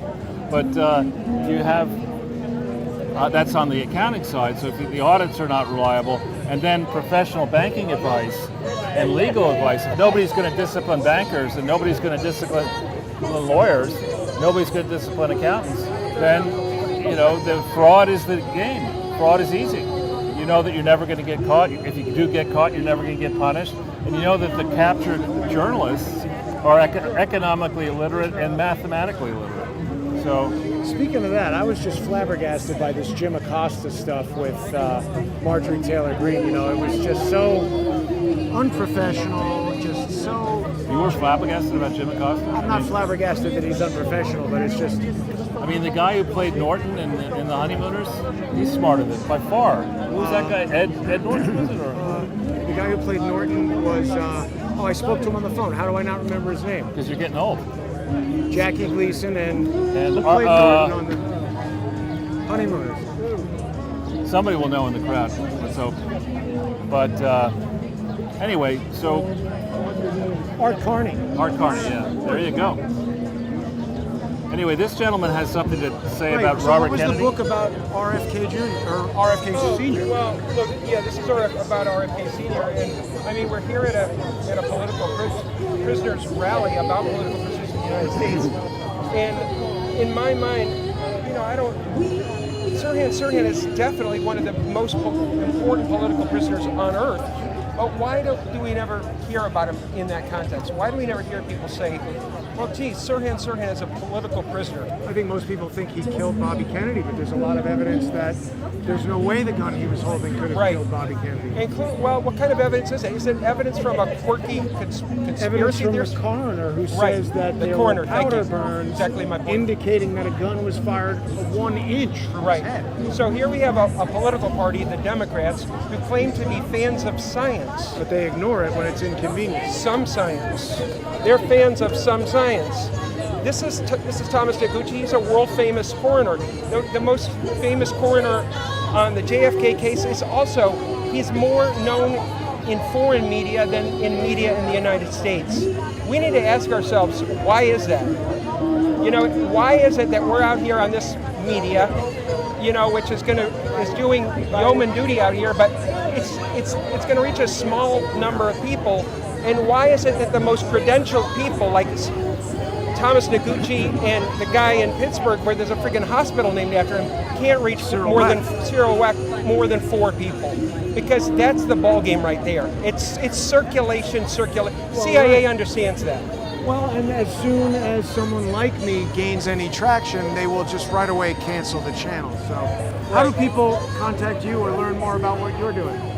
Well, yeah, mostly what I'm doing is, there's so many great books out there, and people are telling me, well, you should write a book, and I'm like, there's incredible books out there that are not getting circulation, and this is one of them, by Lisa Peace, A Lie Too Big to Fail. And, you know, the RFK campaign of 1968 is in many ways the mirror opposite of the Democrats right now. It had working class pre-existing organizations in Los Angeles, MAPA, organizations like that. It had the United Auto Workers, the most racially integrated large national union, who left the pro-Vietnam War coalition of CIO, in 1968 and joined the RFK campaign. And Walter Reuther nearly died in a helicopter crash in 1968 and did die in a plane crash in 1970. That's 3 members of a coalition, MLK, RFK, and Walter Reuther. This was real anti-racism from unions up. And erasing that history, and then we get today's, Wall Street anti-racism, which as designers know, it's not going to really end racism. It's going to, in my opinion, make racism worse. I think my it's doing that. My name is Nathaniel Heidenheimer. I'm at Do It For Mama on Twitter. I don't really have anything more than that. Do It For Mama on Twitter. I'm just trying to circulate the incredible stuff that's already out there, because we have a circulation problem. We have a sclerosis of media made by CIA. I appreciate you stopping to talk to us. Okie doke. Nice chatting with you. Thank you. We're going to get Mark pretty soon. Oh, there he is. Wow. I'm amazed this guy is able to walk the streets. Jeffrey Epstein didn't kill himself in a Make America Great 45 hat in Manhattan. That's dangerous. Hey, here we go. Hey. Bobby, how are you? I'm pretty good. How about yourself? Very well. Good to see you again. Good to see you too, brother. This is Charles Ortel. Hi, Charles. How are Bobby you? Nice to meet you, Powell. Bobby. So, Bobby, how is today's event for you? Exhilarating and emotionally exhausting. So, but you were in Florida just the other day. You came for this event. Did you have to ride on a plane with a mask? I did. You want to see my mask? How was it? Were you able to smoke a cigar on the plane? Or? No. Which was tougher, wearing the mask or not smoking the cigar? Actually, it wasn't tough. I mean, I wore a mask with I don't have it on me, but it was a skull mask. It looked pretty vicious. I mean, if you want me to wear a mask, I'm going to freak you out with it. What a stone mask? What do you mean? Skull. Skull Oh, a mask. skull mask. Yeah. It's kind of like a Ghost Rider Right. type of mask. So, Bobby, for people who didn't see our interview the other day, you shot some really compelling footage on January 6th that is certainly evidence. We're going to leave it to a court of law to determine if a preponderance of evidence equates to proof of something, but you certainly have strong evidence that individuals who appear to be provocateurs were agitating on January 6th. What do you say to Jim Acosta, who confronts Marjorie Taylor Greene and says there is no evidence? Jim Acosta, come have me on your program, brother. Brian Stelter, come have me on your program. Matter of fact, Brian Stelter, I sent you this footage last month. Why hasn't it appeared on CNN? I think you would snap those guys like a twig. They're scared of me. I think the ratings would go up. Oh, the ratings would definitely go up. We're having a lot of Work from this.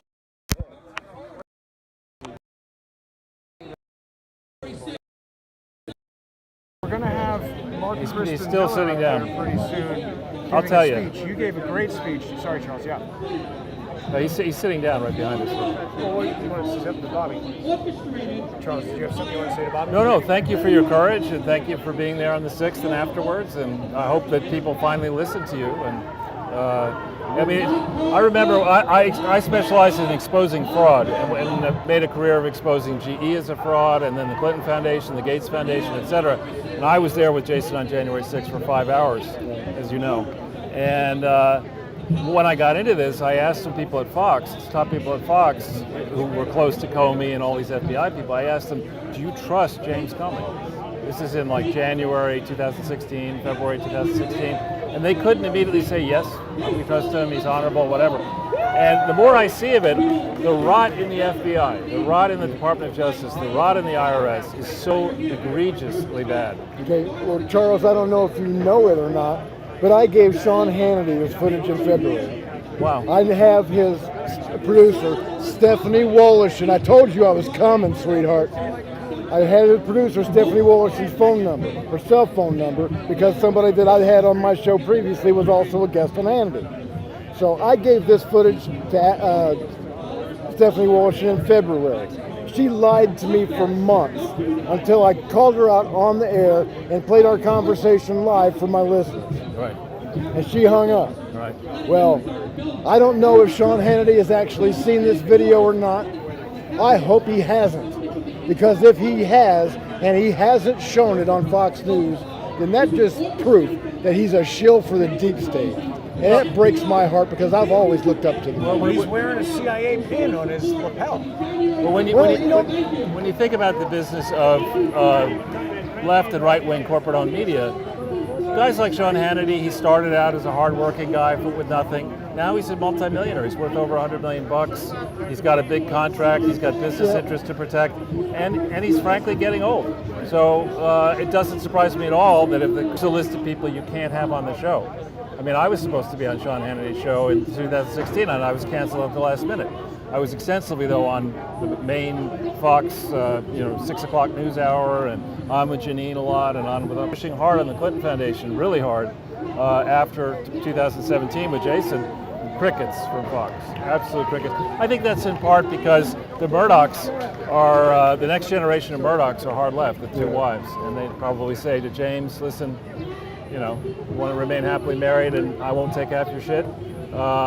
You're going to cool down Hannity, you're going to cool down this stuff, and I'm sorry, but that's just cowardice. It is. Sean. I'm not saying I agree with it. I mean, if he's really worth all that much money, it's about time you just stood up, because you shouldn't give a damn. You've got the money. Retire. What the hell's your problem? Yeah. You can do anything you want to, Sean. You can start your own freaking network. Don't be a pussy. Well, I think slightly disagree on the reason why this stuff doesn't make it onto the news. I think it's got more to do with the fact that Fox News is running interference for all these types of things, and that they're designed to corral people who their news reporting appeals to, and then so we lost Bobby on the transition there, but we're back, Charles. Good.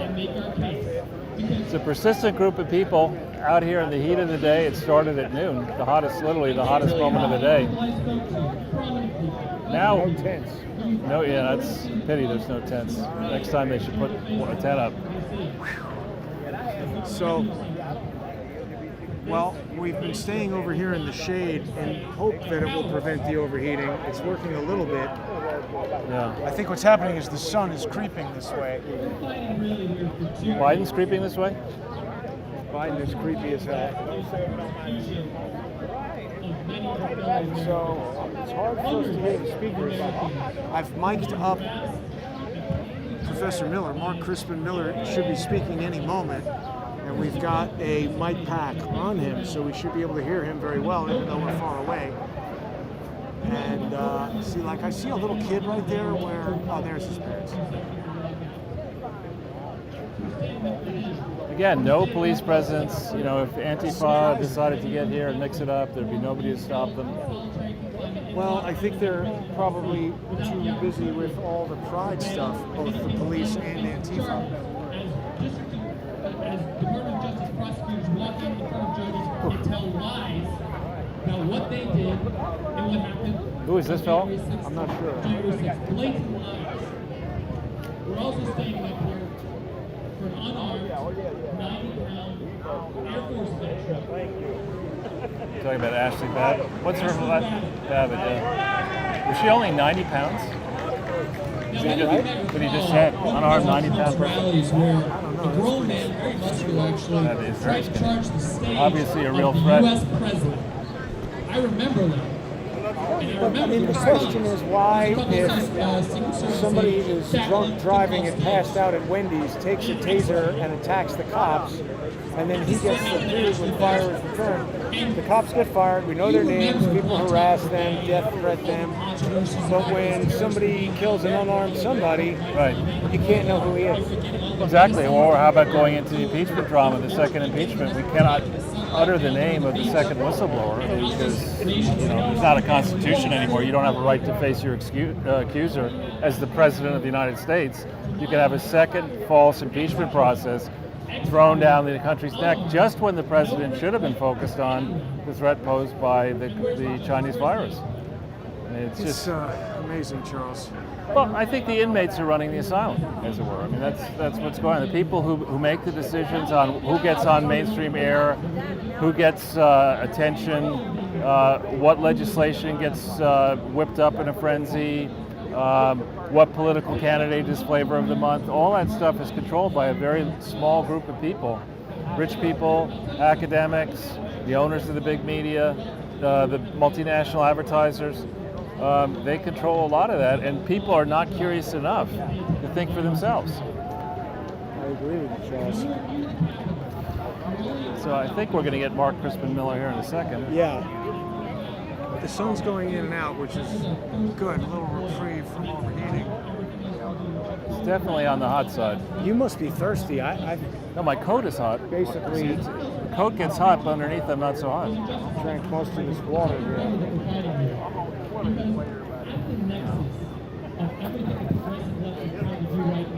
This fellow is kind of not tan. He's going to regret standing up there with no hat, the speaker. What they would call a sheen on the dome. Exactly. On January 6th, the big lie that there was an insurrection. To push it against theirs. And I'm so proud to stand here today. How much time have we been on air now? I think under 2 Sure. hours. What is this? Citizens Against Particle Persecution. What are ones here around here? Oh, okay. Against particle? This here is our website. If you scan it, take you to our website. This is our YouTube channel. We do a podcast on it. Oh, tell our viewers where they can find that. Viewers, our website is citizensapp.us. We also have a YouTube channel, Citizens App US. Periodically, we'd like to get to a point where we're doing a podcast every day, covering like the latest information, the latest news that's happening, and all of that. So tune in. Are you in touch with any of the guys who are about 15 personal friends of mine that are currently indefinitely detained? I'm in daily contact with, I would say, 5 of them. And were you there on January? I was not. We were actually planning on doing a rally here in New York City that Sunday, January 10th. So for that reason, I was actually heading up security for that. For that reason, I wasn't there in D.C. If I was, I'd probably be in the same boat as them. Right. Have you seen the footage that Charles and I shot on January 6th? I did not. We're going to want to be in touch. So tell everybody how we can get in touch with you, because I want to email you this footage that is evidence of Antifa agitators. We're in the process of building a research team. I have some IT guys that are building a massive data store.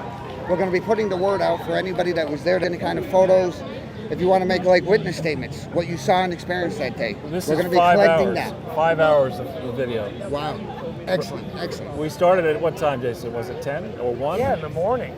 And we went, it might have been like 10 a.m. to 3 p.m., something like that. And what you saw that day, does it matter? Real journalists, seriously. Okay, I think we're back. Good. So we're waiting for Mark Crispin Miller to take the stage. Right. Did you get a chance to speak to that guy with the Bobby Kennedy book? What guy said? You mean the guy who showed me the book? Right. No, we didn't have a chance to talk. I know that book. Yeah, a lot of people don't realize that Bobby Kennedy, there's a lot of evidence that suggests that he was not shot by Sirhan Sirhan. There is no evidence that he was shot by Sirhan. I agree. I can't believe it's taken me this long to find out about you. I continue to find out things I should have known years ago. Yeah. You should have taken his class. Well, how long have you been teaching at NYU? Since 1997. Yeah, I graduated in 94. Missed you. I missed you. But have you ever spoken with or debated Cass Sunstein? No, I never met him. I don't think he would debate. Consider yourself lucky. These people don't debate. Right, because his positions would not stand up to facts, evidence, or scrutiny of any kind. No, Isn't he married to Samantha Power? Right. Samantha Power? Yeah, right. Nice couple. Right. Imagine their children. Globalist jerks. So did they tell you when you're going to speak? After they sing Amazing Grace, which is coming next. Okay, great. Well, that's cool. So, Charles, I think maybe what we'll do is we'll capture Professor Miller's speech and then maybe get out of this heat. The camera keeps overheating. That's a good idea. But we do want to see the pride stuff at the end, right? Well, when we're moving and there's air flowing over it, the problem is when you stand still, I don't realize when the sun has moved. And when the thing overheats, I look down and there's a beam of light smashing right into it. That just heats it up. Wow. So the turnout, it's more people, for sure. A lot more people, yeah. There's the gentleman with the RFK book. From the what? Oh, yeah. I think this lady has the same red stuff that Psaki uses. Who? Doesn't Jennifer Psaki, somebody made fun of, Trump made fun of her red hair, and they're like, Trump's making fun of her. What did he say? Hair. It's just that her hair is like too red. It is definitely red. Well, orange, I would say. I was going to say it's the red, it's the orange calling the kettle red or something. It's got a lot of weird makeup. As much as I like certain things about Trump. That's true. He's offended. So go make it not fun of the using color. Trump orange, right? Yeah. Orange man bad, orange hair bad. Well, but also anybody who's making fun of Trump, making fun of what's her name for having too red hair, there is no doubt that they were boosting the saturation on video images of Trump, because you'd go to like Fox and he would not look that orange, right. And then the same feed on CNN, he was orange as hell. Yeah, and as you know well, if the media wants to make you look good or bad, they can make you look awful. Lots of subtle ways, and not so subtle ways. It is certainly refreshing to be in the shade. Yeah. Yeah, sure. No, boy. You don't have to sit on the edge. Definitely Black Lives Matter or George Soros or whoever is in charge of organizing the communist events, they have more tents than we do. That's right. We're all out here roasting. Everybody is going to get heat stroke. I know. I wonder why they didn't have this thing either at 9 in the morning or 4 in the afternoon or 5 in the afternoon. Yeah, right at noon is a little too hot. And also, we're in summer now. I guess for a few days. When did we do that brain dead summer? I guess that was just a hot day that felt like summer. It's funny, when we started, it didn't feel that hot, but all of a sudden it just creeps up on you. It's hot. Well, we're waiting for Mark. What do we hear about Joe Biden's weekend? Is he put a lid on the weekend or what? Chocolate chip. There's a busload of people checking out whatever. Can we see that? It's behind the tree now. There it is. That's big that bus. big bus. That's a tourist thing, right? Yeah, it's full. Interesting to see. Well, this is really prime tourist season, right? And people around the world come here for sightseeing. I would guess the hotels are still not that expensive. Actually, I was looking, and hotel prices are creeping back to normal. Are they? When I did the first leg of the road trip, you know, hotels that you might expect to be $100 or $200 were like $75. So that was kind of... That was good. But you can sleep in Washington Square Park for free. Oh, that's true. If you don't mind getting rolled. You can get money. Or shot. You can make money fighting. Oh yeah, tell us about that. I hadn't heard about that. Yeah, apparently they've been having, some entrepreneurs have been figuring the hooligans might want to fight each other, and so you charge a hooligan $5 to be in a fight, and you give the hooligan a percentage of the winnings, but you keep some of the house, most of it for yourself. And that's been going on late at night, and the police just don't stop it, apparently. It's like Beyond Thunderdome in there. Exactly. But by the way, that I did some production work with the brother of the guy who created a video series called, I think, Bum Battles, which was like a precursor to YouTube, because I think he was actually like you remember Girls Gone Wild? That used to advertise late night television. You would, I think, order the DVD. Did Epstein finance that?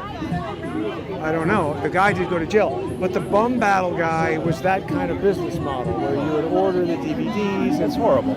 I think that what they did was they got your credit card and then they would like send you one DVD after the next because they wanted that recurring revenue business model. Sure. But yeah, the guy went to jail because it's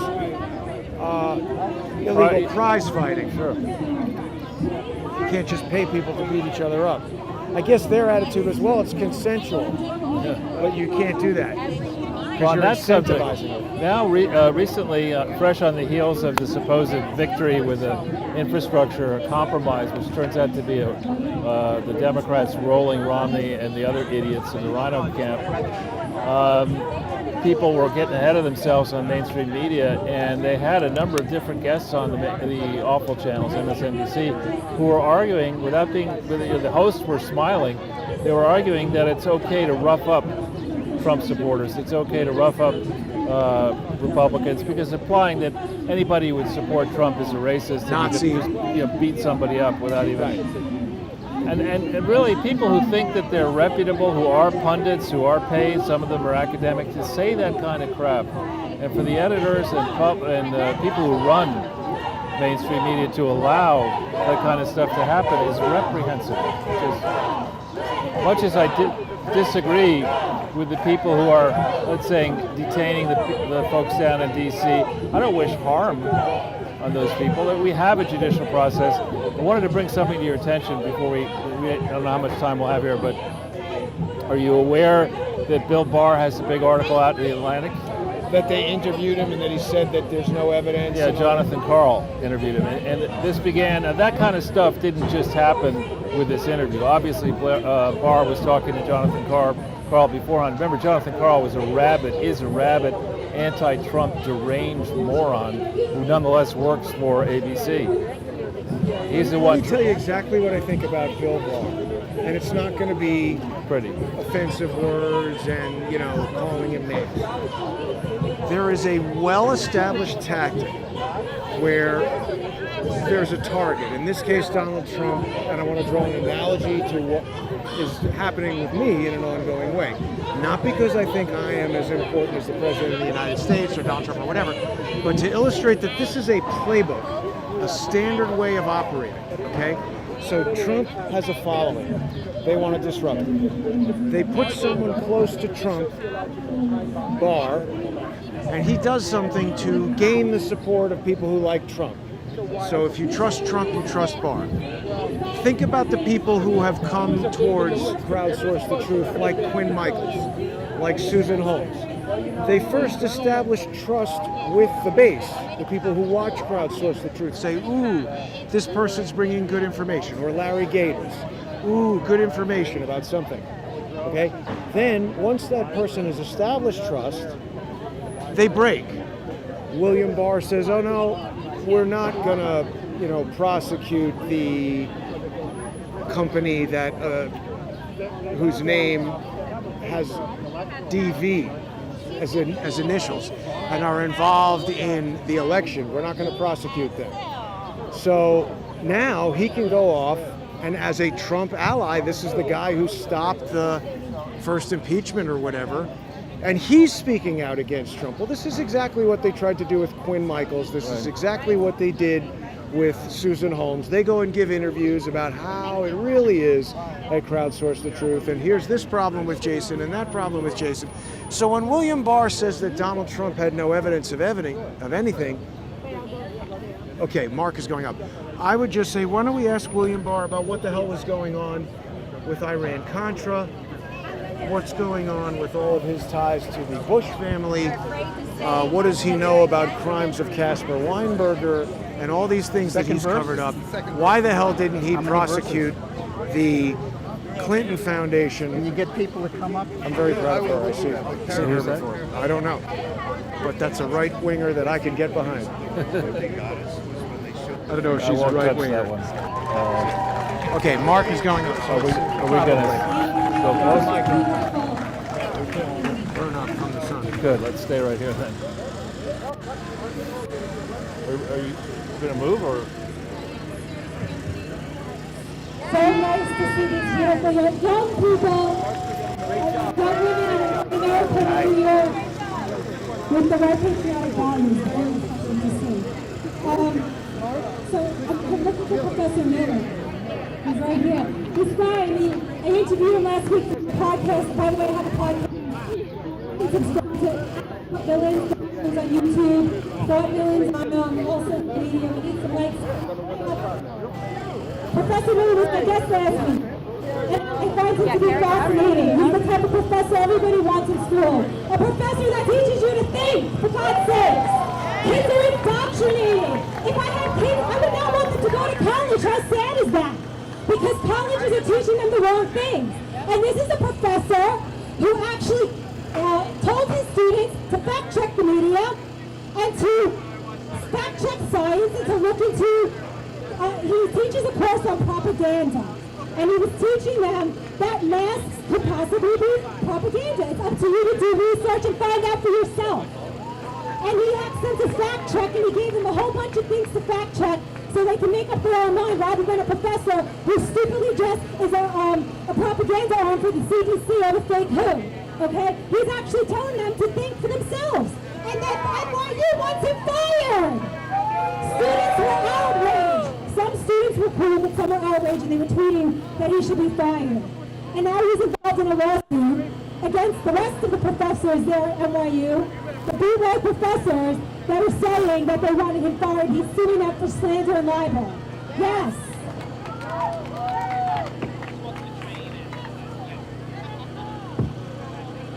He's been with NYU for 20 years. He's a tenured professor.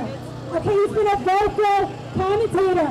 He believes the last election was fraud, and that includes the one before. So this is a crazy story. I'm going to tell it to you really quick before you come on, Professor. He spoke about the election fraud back with George Bush. But I am and late the left-wing media iced him out. Does that make sense? What does that tell you right there? It's all one big pile of jerk-offs, okay? It's the truth. They're all the same. It's the deep state, and that's all there is to it. Okay? He's been speaking out about the JFK assassination, 9/11, right? The mass, the COVID, the propaganda, the vaccine. But today he's going to speak about political persecution. So I would like to welcome Professor Crispin Miller. NYU professor. Everybody please give a round of applause. Our last speaker today. Thank you, Sarah. Yeah, I am. Can you hear me? Okay. That's just to warm you all up. All right, I want to ask a question, all right? How many of you identify as being conservatives? Hands up. Okay. How many of you identify as being on the left as it used to be? No. Antifa, half those people are cops, okay? Half those people are federal provocateurs, do you understand? The same with BLM, the same with the Proud Boys, the same with these white supremacists. They're cops. This is one of the old gimmicks of the imperial playbook. That's what we have to understand. This is not about being on the right against the left or the left against the right. If you think that way, you are playing their game, which is divide and conquer.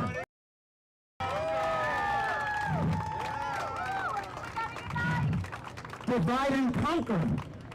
That's how they destroyed the Black Panthers. That's how they destroyed progressive labor in the 70s, right? That's how they destroy every dissident movement.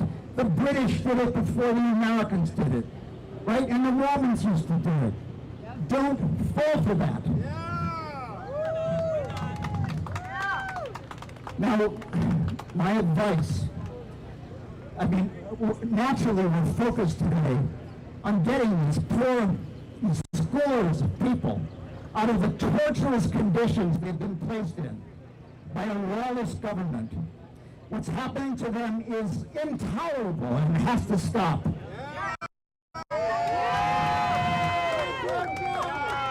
It represents a kind of tyranny that is, would have been unthinkable in this country not that long ago. But how different is it from the treatment of Julian Assange? How different is it from the treatment of Leonard Peltier, right? How different is it from the treatment of Julia Abu-Jamal? Right? How different is it from the treatment of Eugene Victor Debs in 1917? He was placed in federal prison for speaking out against the Great War, American participation in the Great War, right? So we have to be principled about this. And I'm glad to hear you cheering at the sound of the name of Julia Peltier. It's the principle of the thing, God damn it! You believe in election integrity? Yeah! Do you? Would you have been as exercised about the theft of those elections to Bush Cheney as you are for the one last year? You would be. Some would be. But I can tell you from my own long and bitter experience that I spent years banging my head against the wall to get people to pay attention to the flagrant theft of both those elections. 2000 and 2004. Now I'm glad to see so many people on the right now fervent in their devotion to election integrity. All right? You got to be willing to face the fact that the Republicans did it before that. The parties are both engaged in the same scam. We're fighting off a globalist attack. Right? This is not the Democrats or the Republicans. There are certainly some righteous Republicans. There may be some righteous Democrats, I'm not sure. But this is not about the parties. This is not about Trump, okay? Trump sold everybody out. That's pro wrestling, people, pro wrestling.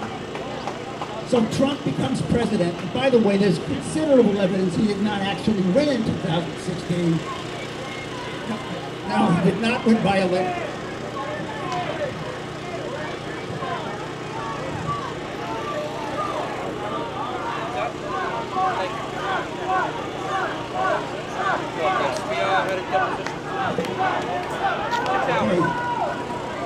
Okay.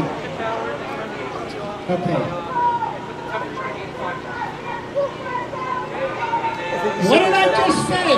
What did I just say to you? Didn't I say divide and conquer is the way they win? Right? Didn't I say that? No.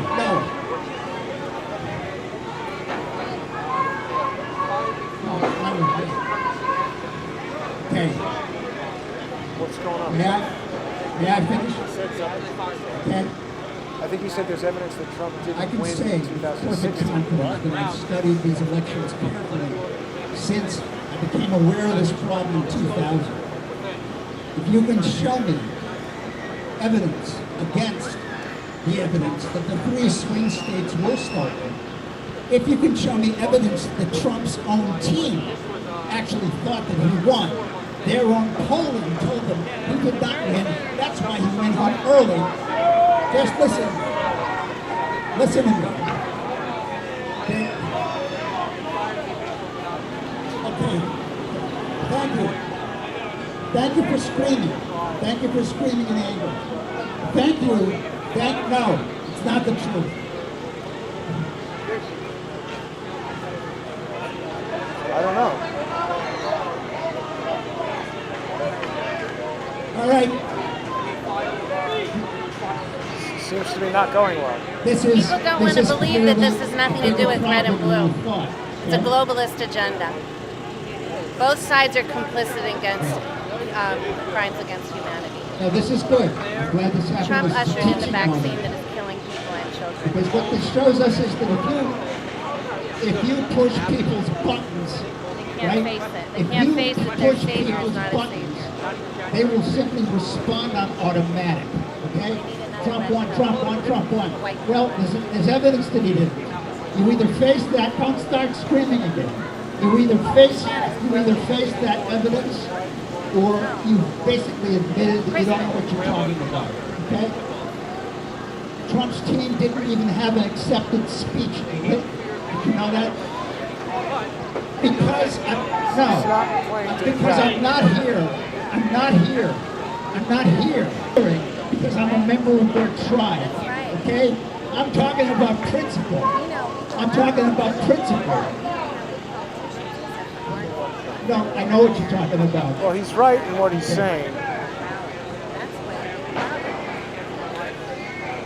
Because they think we're a bunch of ragtag, anti-vaxxers out there. Okay. And until the Question. politicians get involved. So we're going to gather here and say that we're united together and we are the United States of America. It needs to be a thing that we allow everyone to get their side of the argument. It's called healthy. It's called healthy debate. I voted for Trump too. But right now it's not about him. It is about people who showed up January 6th to stand on their principles. And this man here is speaking. If we're going to stand on... I wrote out the whole script. That is a beautiful script. Here, Washington Square.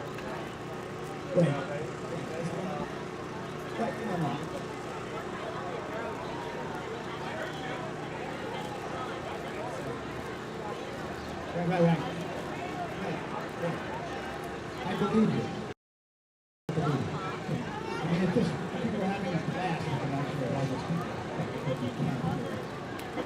okay, I just want to, let's get away from Trump, okay, as quickly as we can. I want to put this in a larger perspective that makes your hatred of or devotion to Trump seem as irrelevant as it really ultimately is. It's not about that. It's not about any politician. We're talking about a war that is being waged on all of us. Right, left, it doesn't make any difference. It is a war on all of us. It is a war on all the have-nots, right? Because what we're living through, if we're lucky, is an unprecedented totalitarian assault on our civil and human rights, on our children's lives, right? This is much, much more serious than any partisan contention. So, these people suffering in that prison in Washington, D.C., have received the brunt of this punishment, but we're all being punished right now by a billionaire cast of psychopathic oligarchs who are using the facade of caring about our safety and health to kill as many of us as possible. Forget Trump. Where is he? Okay, it's up to us. It's up to us. This hurts me to say this, because as I say, I've been devoted to the fight for election integrity for over 20 years. But at this point, I would say that the whole political system is a sideshow. It's driven by propaganda whose whole purpose is to stoke your panic and anger. And when you're afraid, and when you're angry, you're not thinking. Okay? You just saw examples of it. You gotta think. You gotta keep your head. Okay? You gotta forge alliances across racial, geographic, party lines. We all have to unite. And I'm telling you something, that is the most dangerous thing you can say.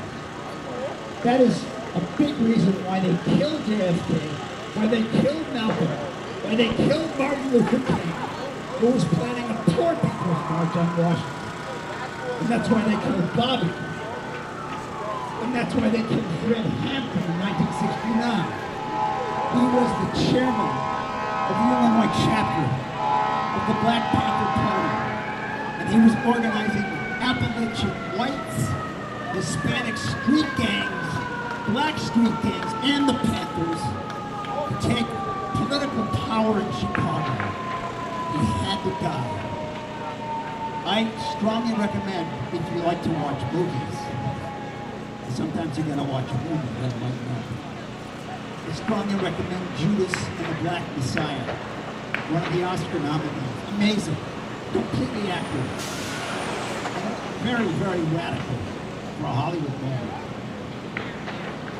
Okay, I'm wearing myself out in this week. Let me just say again, what do you have to do? You have to keep your head. You have to avoid tribal reflexes. Okay? You have to think in terms of we the people, as Carrie said. You got to be devoted to the principles enshrined in the Bill of Rights, right? The Universal Declaration of Human Rights, the Hippocratic Oath. Where did that go? Well, Charles, it's been remarkably difficult. Even with the fan, we're overheating today. So it's damn hot. Maybe one of the hottest days we've done a show on. And also standing still. We don't have the normal amount of air moving over the phone. And when we're walking, I think there's usually sometimes sun and sometimes shade. Yeah. But we missed a huge portion of Professor Miller's speech. Maybe others got it. So at least I think other people might have gotten it. And then hopefully we'll have him on in the future. I think he's a very interesting guy with a lot of information, and you know, he's kind of the opposite of Cass Sunstein, as we said earlier. Anti-Cass Sunstein. Yeah, I can't remember a time when I felt this warm in quite a long time. It's very hot. It's very hot. Damn hot. The sun's going behind it. We need a thunderstorm. Yeah, I don't get it, because even over here in the shade, usually I have to check. Maybe this fan has failed, because I'm buying a lot of these products from China. Normally I trust China. Sometimes these things work for a couple of days and then break, and they're like, oh, it's only $7.99, buy another one. That's the attitude. I think there has to be. I mean, Gordon Chang, our friend Gordon Chang, has been very active tweeting, basically saying that now is the time to sever relations with China so long as Communist Party is in control. But you still have the problem of companies like Ford can't make plastic because the chemicals all come from China. Right. Not just... So we're in a bad position to sever all ties, and I think they've spent the last 30, 50, whatever years getting us in this position. Well, I think we see what we can do when we move expeditiously. I mean, back when they put up the Empire State Building, granted, building codes were different then. That thing was put up in 1 year. Wow. Yeah. And it was like 1929 or something, right? I don't know. I think it's the 30s, but I don't know. It's but it's still there, right? And you know, I mean, at that time, that had to be a technological marvel to be able to build a building like that. Exactly. The way they did it in a year. I don't think you could do it now in a year. Zeppelins used to land on it. It was like, ooh, soon we'll be in space. Right? And then you went to space, and it was like, okay, let's watch the Jetsons. Or did we? Right. Well, that's another question. You know, the other thing I was thinking, Charles, is he had put on the hat. I didn't want to tell him, but... Look like me? Yeah, I was going to say, well, I mean, if you're not wearing a bulletproof vest, Professor Miller, you might be careful walking around with that hat. Oh, I think they're almost over, which means... He's almost like, you know, when they dressed up Khashoggi and walked him out the back door, and they're like, no, there he is, he's fine. Yeah, I hope there's no threat of that, but let's hope I think he's got to come this way. He lives in... Well, I don't think we want to go over there. It's going to get really hot. Well, he's got your hat and my microphone, but it was terribly overmodulating. I don't understand how that happened. But hopefully people got to enjoy what he had to say. Non-Chinese crap in the production department. Low battery now. I'll tell you, Charles, sometimes things go smoothly and sometimes... A remarkable day that we'll remember, I hope. I think this was a very worthwhile thing to have a rally for. Basically, people might have missed this, but there was a bit of a dust-up during Professor Miller's speech. He said something about the election, and the crowd got angry and started shouting things that would get me kicked off of YouTube, but there was somebody who went to the Yankees game and unfurled a sign that said it, and then, you know, he sort of handled it very well, I thought, where he said, look, it's not about Trump right now. It's about how they're trying to create these scenarios to divide people, and that's just it. Like,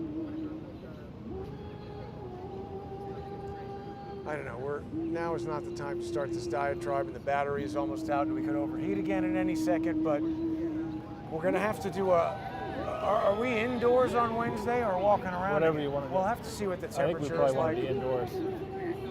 Yeah, we'll see. And then maybe we can now do like Sundays walking around and Wednesdays doing the interactive research or some version of that. We'll have to... Let's see if we can catch the last moments here, Charles. Walk over there? Or? Yeah. Thank you again, all of you, for coming. I know it's a hot day. I'm so glad I'm not wearing a suit today. It's going to overheat any minute. I see the hat.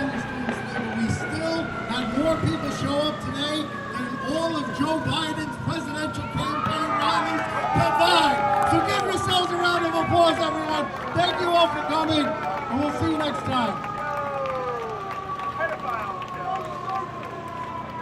Man, we're getting roasted like beets out here. Yeah.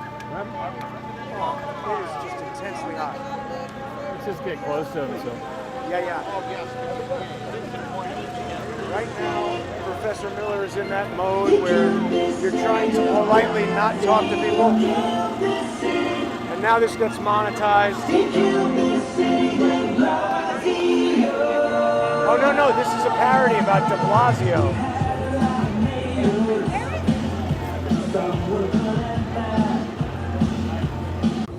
That guy with the beard seems to know the internet. I think we'll be back in a moment here, Charles. All right. This is an incredible amount of overheating today, and also... Including ourselves. Shall we start? Yeah, I just want to make sure that this is running here. I can't tell if it is. But you know, the thing that's interesting... There we go. Okay. So, Charles, everybody is very interested in interviewing you. Oh, wait a minute. That's not you. That's... Mark Crispin Miller. The hat threw him off. That's the way it goes. I'm not upset with that. Well, it was a good event. I'm sorry that we were overheating so much and that people might have missed some of the things that were being said, but it was nice that we had some sort of sidebar conversations there with a variety of different people, really. Yeah. Well, if we can get in the shade and remain in the shade. Yeah, because this thing is just overheating within seconds. I hope we can avoid that. At least now we're moving. We've got some wind blowing on the phone and on us, and we'll be in and out of the sun. Just standing in the sun seems to cause it to overheat quite quickly. Yeah. What's your take on the day, Charles? Well, I mean, I think Crispin Miller's essential point that it's not they who are going to do anything about it. It's we who've got to do something about the descent and acceptance into a totalitarian state where people pretending to be on the right and pretending to be on the left pretend to fight with one another when in reality they're doing the bidding of those who benefit from keeping all workers down on the farm, as it were, dependent on the man for money. So this is what we started to talk about on the walk coming down here, that there's really been a 30-plus year war. Maybe it's actually, when I think about it, 33 years to be exact. Is it? 88 to the present. Man, maybe they did that on purpose, Charles. Where the people at the top of the economic, academic, political, and media food chain and military and industrial food chain, realized that it was much smarter, in their view, to enable the Chinese Communist Party and the People's Liberation Army to go from being nothing and really not much of a concern at all to the present state, where after we heard from generations of scholars that the Chinese never have been an expansive, had an expansive nature, which is actually not true. It was in the 1400s that they tried one idea to cement influence around the world, and that failed miserably. So after that, they did retreat to their knitting. But I think it's fair to say that since '88, specifically since Tiananmen Square, when the West, and today still does, gave the Chinese military a pass, running over protesters with tanks, and basically decided across the whole food chain that they would accept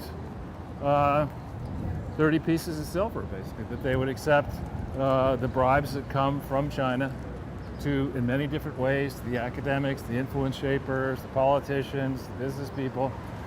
They would misprice the selling out of America and the West to, in theory, a rising power under a hope that once the power did rise, the people on the inside would not be sent to the prison camps first. And I think it's people like you and like me and others, Gordon Chang, we were talking about just now, in particular, who see the Chinese Communist Party and the People's Liberation Army and their cronies and co-conspirators and traitors for the threats that they really are. And we're finally, I think Trump was making progress, but of course he's now out of power. We're all paying the price for that.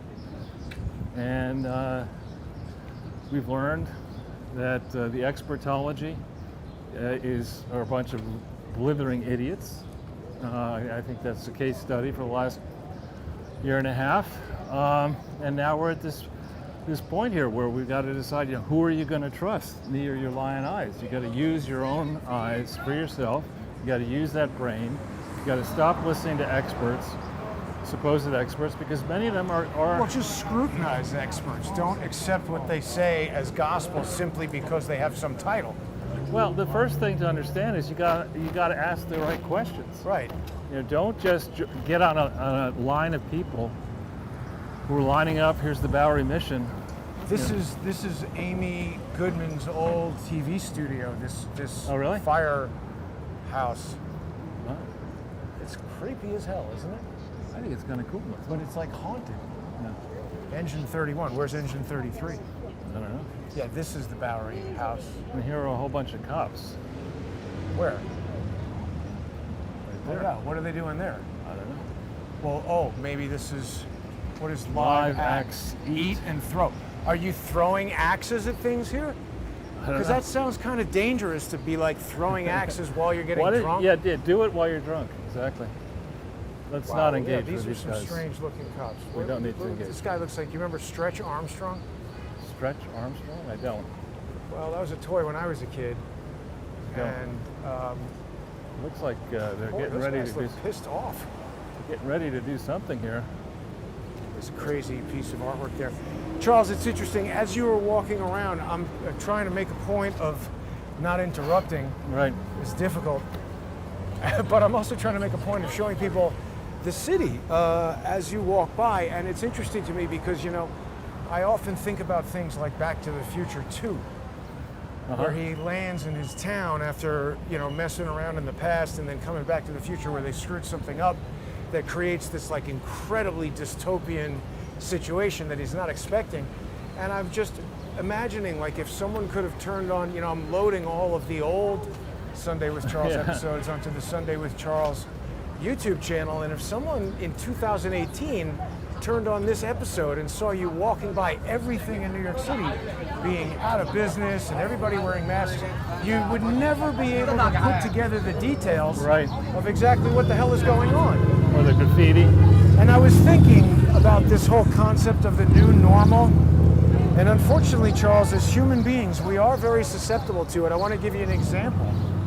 Because yesterday I was walking in the stairwell. I like to take the stairs in my apartment to try to get some exercise when the gym is closed and I can't go anywhere. And so I'm walking down the stairs, and there's a guy. I recognize most people who. We're on air, but sure. What do we know? What do you want to know? Hello. Just lost trying to What are get you to looking Soho Reformation, the store. Well, all right. Well, this is Canal, so Soho is the below south of Houston. You want to go over there and head down. And then no, up. It's just this is the Right. direction. What's the that keeps address? Turning us around. What's the address?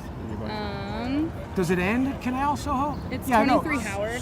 Sorry. It's going to be right up in here. Yeah, if Howard you is right get there. to Houston, I think. you're going to have missed it. Okay. And then you make a left. Okay. But wait for the light to change. Awesome. Sorry about that. Anyway, but the point I was getting at, Charles, what was I talking about? I don't know. Oh yeah, I'm in the stairwell, right. There I'm you in go. the stairwell, and there's a guy who comes into the stairwell. I recognize most people in the apartment building. This guy in the stairwell, wearing a bandana over his face like a bandit, speaking a foreign language into his cell phone. But, I mean, imagine if it were 1985, and you were in the stairwell of your apartment building and you saw a masked individual speaking a foreign language into a two-way communication device. Would you say, oh, well, that seems completely normal? In a world where Joe Biden's president, seems completely normal to Right. me. I mean, you'd call the cops if you saw that. Right. But we've been through a series of things that have become normal, like people wearing masks on their faces, or Right. Now, well, if we see a place to get any water or soda, let's definitely do that. There's Right. one down there, I see. But I don't think we want to walk in the sun the whole way Okay. there. So, There's a coffee shop. Let's see if we can. Space Jam, Charles. Now wait a minute, is that an ad or is that graffiti? That's a movie. Why? It's That closed. seems like they paid somebody to make that. Oh, it's open. Do you want to go in there? Nah. Anyway. Want to buy a counterfeit handbag? No. Pretty good. I could see that Howard Street, huh? Yeah. Did you see that? No, I wasn't looking at it, and I can't. That is remarkable. You have incredibly good. And what did she far say? What vision. address was she looking for, Jason? Do you remember? I don't know. 33 Howard Street. Really? Yeah. Really? I think so. What is that 33 Howard Street? I don't know. We can go look if you want. Some store she's trying to Well, get close. no, I don't want to follow these ladies. And it's just so hot. It's crazy. How hot is it, Jason? It is so hot that I'm more parched and sweaty than I've been on any of our Clean walk-arounds Rich before. is the new Filthy Rich. Huh. Pretty amazing how people will just, in the middle of whatever you're doing, just start talking to you, even though you've got Yeah, it's okay. cameras on. Luckily, I had the presence of mind to bring some water. Luckily, I didn't. Unluckily. So, I So don't we're know what's headed. gonna I happen. hope this camera lasts until the park. I don't know if it will. It's got only 12% battery Yeah. left, so now we're fighting that little issue, but I don't think we should rush or anything like that. I think the next major thing that is going to be very upsetting for us to think about and deal with is this January 6th commission. Special commission. yeah. Special commission. I mean, all of these commissions, in my experience, or my opinion, I should say, have been absolute crap. The Warren Commission, I will the refuse 9/11 to. I'm Commission. going to not. If called, I refuse to go to it. It's a send-out. It's the Democrats are controlling it. It's not a bipartisan thing. They're not going to call us. They're only going to call people who. Well, if they want to try to waste time, money, and threaten you, they might call you. Well, I sent a DM on Twitter to Marjorie Taylor Greene, asking if she's seen the footage that we've shot and suggesting. Make yourself at home. That dude is just sort of camped out there. I wouldn't mess with him. Yeah, he didn't look too safe. But hopefully Marjorie Taylor Greene will have some time to speak to me. I wanted to give her evidence that Jim Acosta claims doesn't exist. Maybe if we go here and... Sure. Want a back rub? Thanks, but I'm good. I didn't know you do that sort of thing. I don't. But, Oh. Yeah, I don't know. I don't see how these places have stayed in business. It seems like most people Wear are a mask. It's open. afraid of that. Yeah. I wonder how many strip clubs have gotten PPE loans. That's a worthwhile question. That's the kind of thing that you could get a PhD probably at Harvard answering. I mean, I I think most strip clubs are criminal operations. No doubt. Well, there's an estimate that as much as half of all the PPE loans were stolen. Wow, holy cow. That's a lot of money. Was a lot of money. How did that happen? Because it's when you rush into anything, it's not going to work. Right? Dwayne Reed will have water and stuff. But be careful not to buy Aquafina. It's got I'm going to buy magnesium in it. I think I will buy not Aquafina, but maybe sun-kissed orange drink. Oh, I don't think that's too good for you. That's why I like it. Okay. But look at just how much stuff is out of business here. We're back. We're back. It's empty, so we're back. Garbage. Are you familiar with this Naked and Famous? That's the only denim I buy. Why would you need a store if you're naked and famous? Because then this immediately contradicts it. You could buy a huge inflatable cucumber. That's a pickle. Oh, well, whatever. Still obviously necessary or useful. I love the people who take off the mask to smoke. Very health conscious. Yeah, you gotta be. And logically. Now let's think. Is this good? Let's wait in the shade till. Yeah. That's an interesting modern building. Well, it's also interesting that it's new and who's going to live there. Probably sell it to China, right across the street from Wells Fargo. Maybe they financed it. Guy in my section in business school was named Christopher Fargo Wells. He was. Is he related to that? What, do you think?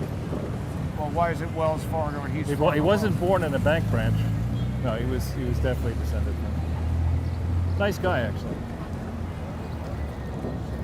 Okay, there we go. 10% battery left, Charles. So. All right, we'll do what we can. To the park or not? We're pretty close right now. So what do you want from in there? No, I'm good. I just finished. You sure? My I'll water. get whatever. No, I'm fine. I got to put a mask on and I'll be right back. No problem. We'll leave the mic on to enjoy your experience inside of Dwayne Reed. That's pretty funny. So what people missed while we were overheated there is that Epoch Times, which I think is Chinese propaganda, they said, "Oh, can we interview you?" to Charles. And he's like, "Sure." But then the Chinese guy who was running the camera, they had a British guy or something who was going to do the interview. I think we're getting static from Charles here. And so then the British guy who was going to run the interview thought Charles was Mark Crispin Miller, because Mark Crispin Miller had borrowed Charles's hat because it was so hot. And then when they realized it was Charles, they said, "Oh no, we don't want to interview you." See, now this is weird. That is a new Wells Fargo branch that's telling us that it's now open, and that's a new Wells Fargo sign, and it's right across the street from this building, which has a COVID-19 testing center down the street. Wells Fargo seems to be always close by. Remember, they occupied building number 33 on, King George Street, where they have the Fishmonger Hall, where that guy tried to stab somebody with a narwhal tusk or something. That was bizarre. David Hawkins and I visited there, and it was interesting to note the Wells Fargo right across the street. 33 King George Street, was it? I don't remember. Perfect timing, Charles. Which way do you want to go? Up Broadway or? Don't ride a skateboard on the sidewalk, you jackass. Fuck you, asshole! Give me the peace sign, son of a bitch. I think you triggered him, Jason. Well, he rode by and gave me the peace sign. What, you want to go up this way or? And there's nothing wrong with giving me the peace sign, but when I told him not to ride the skateboard on the sidewalk, which he should not be doing, he showed us what he's all about. He's not into peace. He's into doing whatever the hell he wants until you tell him Let me just stop everybody here has a right to walk on the sidewalk without the increased probability of being injured by a shithead on a skateboard. Huh. This is not. Sorry to the people who don't appreciate foul language. I didn't hear any foul language. I try to curtail its usage. COVID testing site. Want some sun? I mean, less than 300 children that age have had fatal outcomes from COVID-19. And what is the historical experience with flu and young children? How many kids die of flu every year? Well, I don't have that information at the ready, but John Cullen has pointed out, John, that Charles, that far more children of that age have died from drowning than they have from COVID-19 in 2020. Get rid of all pools and swimming classes. Well, exactly, and make kids wear life vests everywhere they go. And don't allow them into Bruce Springsteen concerts. Well, you got to get rid of every swimming pool and drain the oceans and lakes, right? Yes. Cement over the swimming pools would be the cure. Well, and you got to maybe pave the ocean. Did you see actually? Bill Gates has a plan to fill in the ocean with concrete. What could go wrong? Did you see AOC's plan? That's really funny. She with a straight face, she got up and said that her solution to global warming is to organize a gigantic unionized tree planting group. So pay people who've never been near a forest more than they should make to plant trees. Has she Genius. even bothered to figure out if that's actually going to have an impact? She is dumber. I like that Tina is using MAGA for make AOC go away. Is that right? That's what she said, yeah. Right, so Tina, I usually like to leave this as a surprise, but Tina has revealed that she'll be the guest on Tuesday. We're going to hear all about her platform. She's running for Congress. Is that your kind of car there? This thing? What is that? That is, I think, a stringer. This is like a high performance. Oh no, I thought it was a Kia stringer, but it's a Hyundai H-Track Genesis G70. So that's Hyundai's answer to probably the Kia stringer, which is like a surprisingly large amount of horsepower. Those are just grand touring cars that they're trying to compete with Mercedes. But it's interesting. I mean, that's basically the strategy of Far East automobile manufacturers. You know, Mercedes and others have been long established as really high quality brands. So when Toyota and Honda and all them started coming over, it was with very economical, inexpensive, high efficiency cars. That were called rice rockets. Well, but that came later when they started trying to establish a reputation for performance and luxury and things like that, and those brands have moved up market. We don't yet have Chinese automobiles in the American market, but I think we could expect that pretty soon. There is a Chinese aircraft company, Charles, that has models that match the capacity and range and fuel efficiency of every Boeing jet. And you know, there's been a long-standing kind of duopoly between Boeing and Airbus that now will be challenged by this Chinese company. I forget the name of it. Well, I think events of the recent past are going to, in time, and maybe it might be more than a few years, but are going to cause thinking people around the world to say, so long as China is controlled by the Communist Party and the People's Liberation Army, they're a pariah state. And you know, you can make these airplanes, you can force them down the throats of the Chinese population, but I think it's going to be a very tough sell once we find out the full truth about. Now, and you saw that in mainstream reporting, they're now saying the first COVID case was in November of 2019. Right? That's significant. Because in that period, if you'll remember, in November 2019, we were still negotiating with the Chinese the trade deal. Back and forth, American representatives going there, Chinese coming here. People were flying all over the place. And the mainstream media and the Democrats were obsessing over Trump impeachment. That's what they were focused on. Right, not distracting us from the business that would have actually helped. Right. And it was in that time frame where you and I, and where I started traveling again. We went, if you remember, we went to Bosnia. Yeah. Late September, early October. I went to the Bahamas in November. We went to Norway in January. Right. All before COVID and lockdown. I think that might be the last flight I took. Did you like that flight? I'm not a huge fan of. Want to give a brief shout out to the people at, what was it called? Norwegian Air. Norwegian. What was the song? Norwegian Beatles song? Norwegian Wood. Yeah. They could make the plane out of wood. The plane was fine. We don't need to go into details on the Norwegian Air experience, but Charles, I think that people are concerned about this January 6th commission. I think that January 6th is such an important event, and in so many ways, the way it was set up and the fact that they are so desperate to tell you there's no evidence, this is really analogous to the way the team of idiots that have surrounded Crowdsource the Truth from the beginning have been pushing this Port of Charleston nonsense.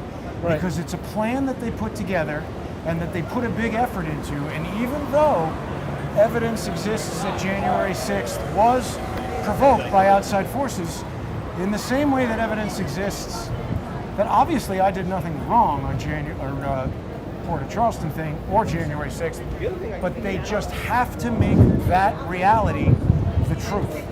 Right, and I actually was at a meeting yesterday. There were the few left-leaning people, and they were falling over one another to talk about how outrageous the behavior was of the insurrectionists on January 6th. It's kind of for me, a conversation stopper when somebody says, "Don't you think it was outrageous what happened on January 6th, the insurrection?"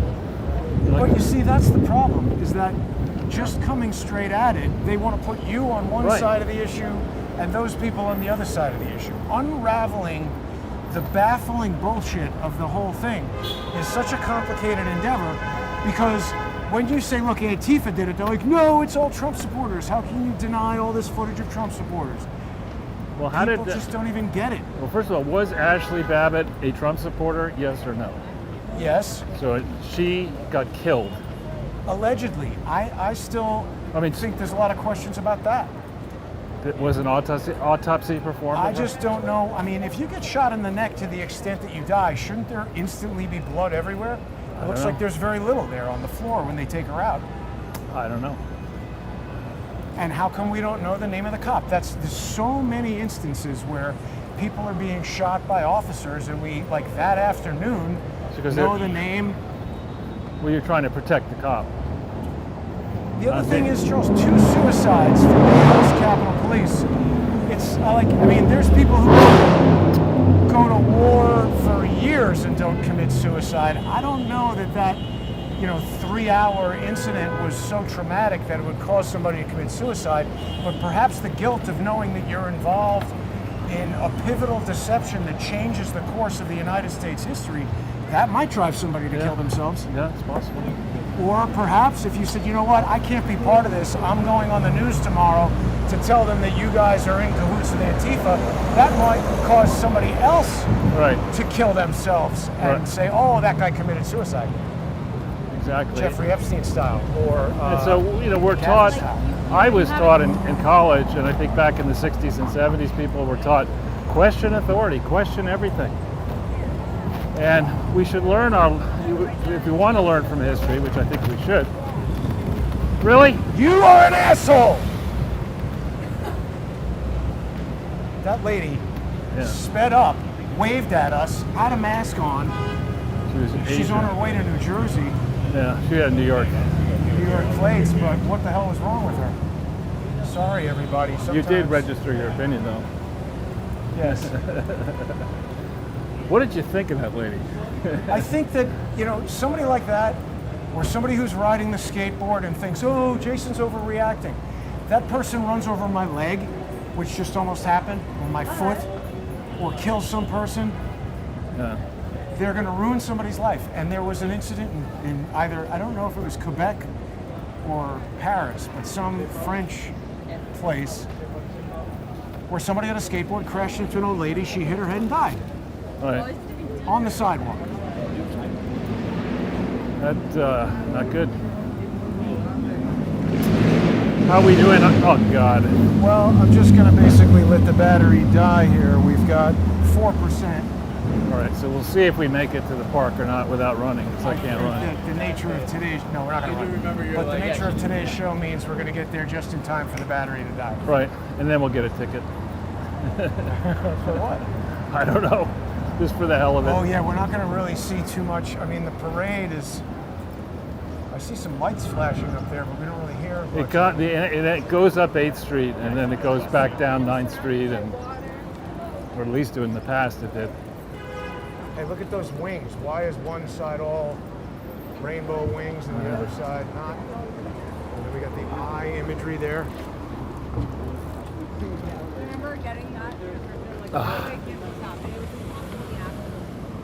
That used to be, was that, no, Spectrum 1 is up there, but that's, nice storefront. Used to be. It's a huge building. I'm surprised that they're just leaving it all graffitied up.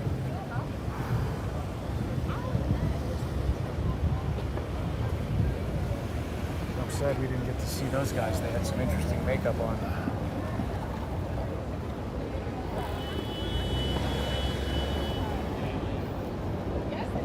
Wow. Very hot.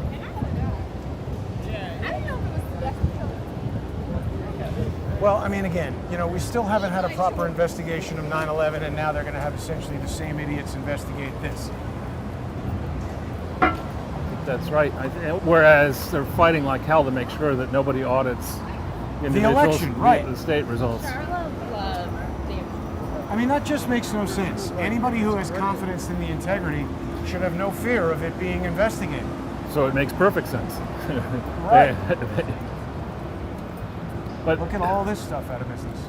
And the thing that is quite telling for me is that the moves that are being made now by the hard left, the people who are pulling Joe Biden's strings and AOC's limbs, these moves are just, if you were trying to destroy an economy, you could not do a better job. Right. I mean, these people, following a lockdown that made little sense, frankly, after the first 15-day period when we stopped the spread, following that lockdown, now what we're going to do to businesses that are reeling is we're going to increase taxes, tremendously increase taxes, destroy the educational system, and demonize political opponents of those who are currently in power. Makes no sense.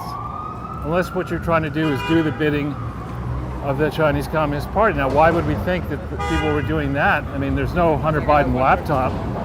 There's no investment fund where the Chinese are going to invest billions of dollars with a crackhead. Hunter Biden's defense is no yellow. Yeah. Biden's defense is Bush did it. Right. Basically. 2%, Charles. I think maybe we should probably end to. You don't want to conk, do you? I don't want to what? You don't want it to just go to zero. do you? Yeah, having it roll out is not good because then we can't easily necessarily recover. So why don't we sign off? Yeah, I think we're going to sign off here, Charles. Well, thanks everybody for watching. Have a great day. Sorry about the overheat issues, but taking every step that we can to try and make the show last even in the heat. Please become a sponsor on subscribestar.com/crowdsourcethetruth or patreon.com/crowdsourcethetruth so you can continue to get the live streams even as YouTube continues to strike. And don't forget to subscribe to Crowdsource the Truth on Rumble by going to rumble.com/user/CSTheTruth. Have a great weekend, everybody. All right, I think this should work. It's going to be a little different than normal because I've had to kind of jerry-rig this since the battery on the main phone is dead. But I thought I could add to this stream to walk home through Washington Square Park on Pride Day because there's going to be a lot of interesting stuff to see. And definitely a lot of people. So I think people will be able to hear me and sort of catch the general going on here.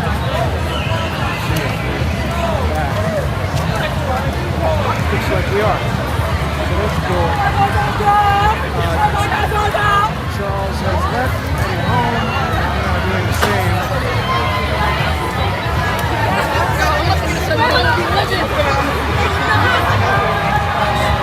We will leave.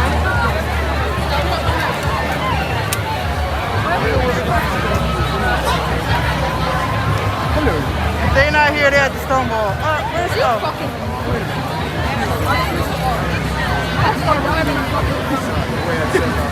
This is pretty likely to die again, but at least we have this little sample of what is going on.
Fifth Avenue here so people can get an idea of who is here in New York City to celebrate Pride Day.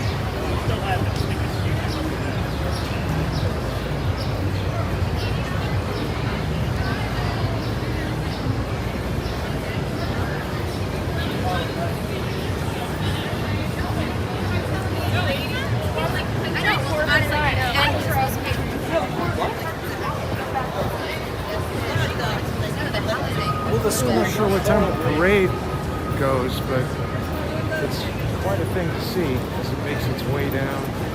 Oh, maybe it's 7th Avenue. I think they moved it to 7th Avenue. It used to be on 5th Avenue.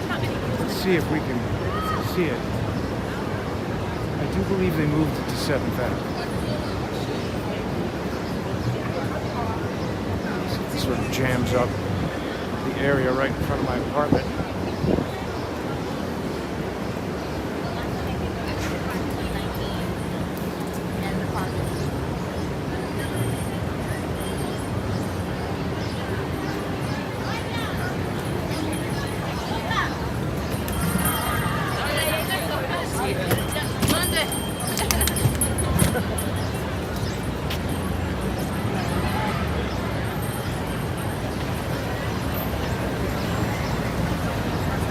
They do have Fifth Avenue blocked off and blocked up. Ice cold water, not back.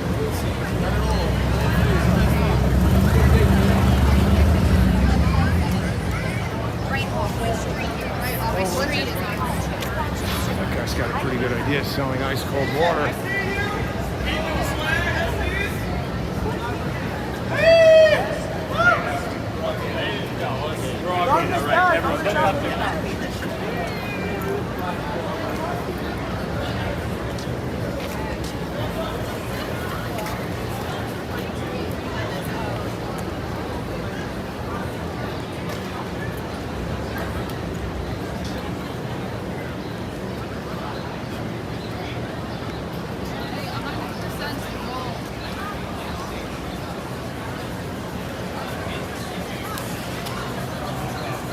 Wow, sitting inside a plastic hut right now sounds like the opposite of what I would want to do.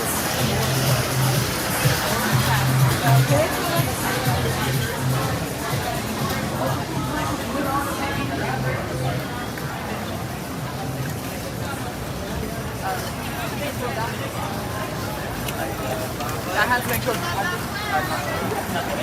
That's gonna be us.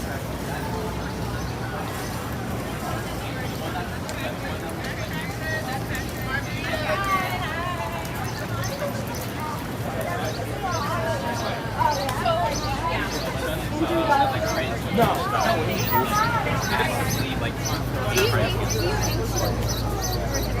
I think she doesn't know. She probably doesn't know. Because the flag is a What?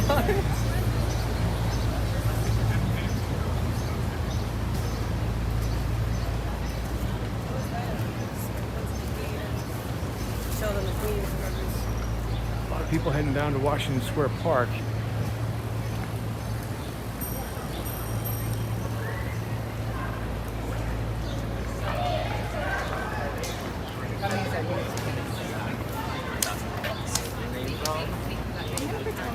What made you like Catherine Garcia?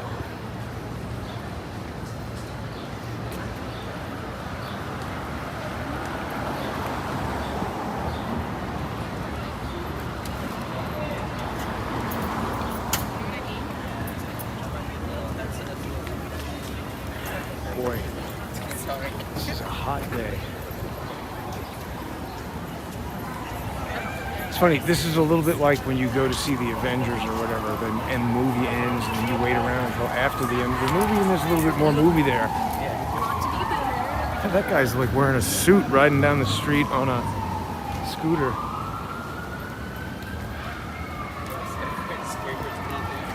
This is perfect.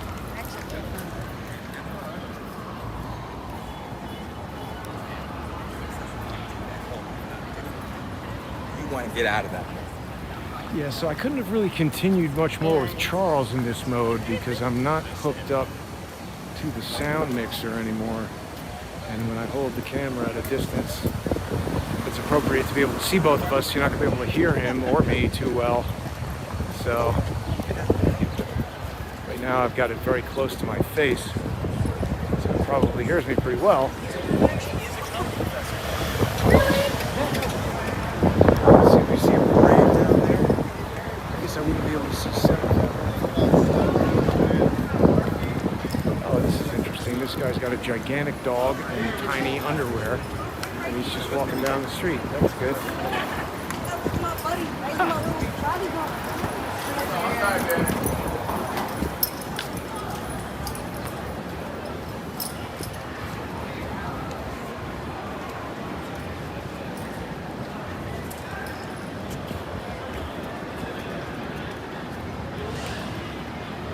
There's that progressive flag.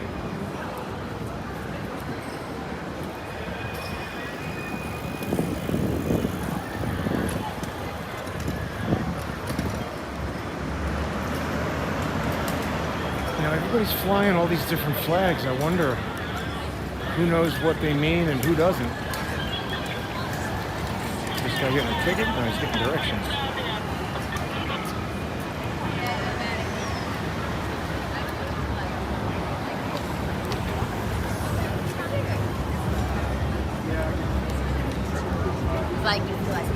It's a mile long.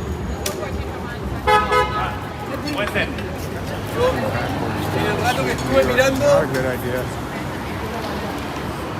Oh yeah, this is actually good that I kept it running, because this is part of the section of Fifth Avenue where like virtually everything is out of business now. And I guess that makes sense, because this is probably some of the most expensive real estate in New York to rent for retail stuff. So I guess if there's kind of like a universal downturn, the places with the highest overhead would be the hardest hit. And there's a ton of stuff closing.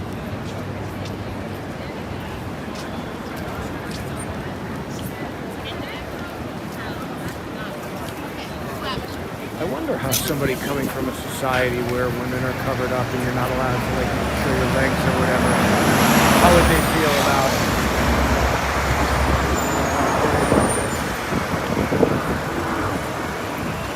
There was all that reporting about some sort of a drag queen show for the Air Force or something like that.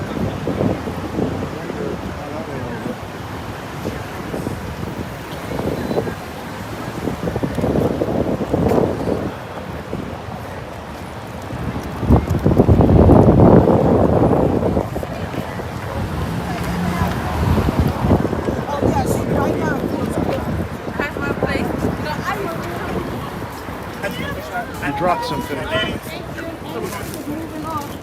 you, sir, so much. No problem.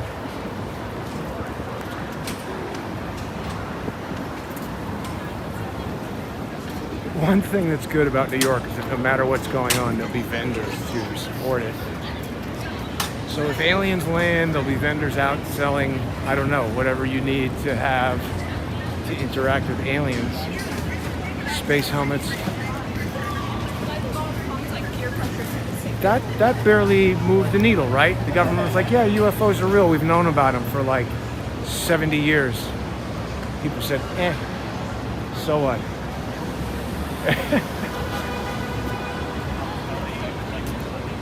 That's got to be up there with one of the most bizarre things ever. But again, more of a test of how effective propaganda is. I wonder if they released a report that said, yeah, by the way, J. Edgar Hoover covered up the murder of John F. Kennedy, CIA participated, etc. I think a huge number of people would say, so what, who cares? Aliens, It's amazing.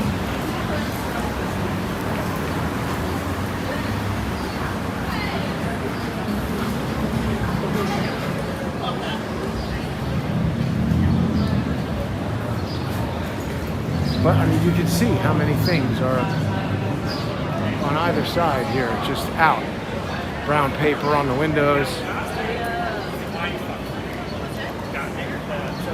You gotta stop to adjust the camera because the button's super close to stop the broadcast button. If I change it incorrectly, that'll stop the broadcast. There's been enough agitation of the audience with stopped broadcasts so far today.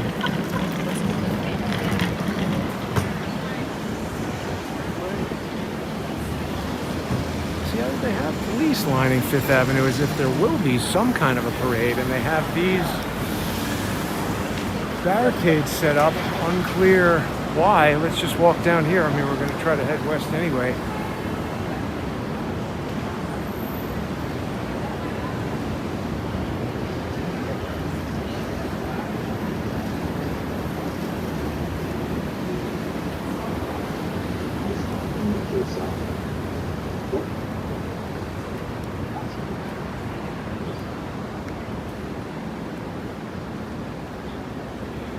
Pretty quiet. I think there'll be a lot of raucous action in Washington Square Park tonight once the sun sets. Everybody there came dressed to party, I think. Oh, I don't know if I'm going to be heard that well right now because the thing has to be somewhat far away from me to make the shot where people can see me. They're sitting behind me, and then the further away it goes, the quieter I'm going to sound. But I don't really have too much to say right now anyway, so I'm just sort of rolling this.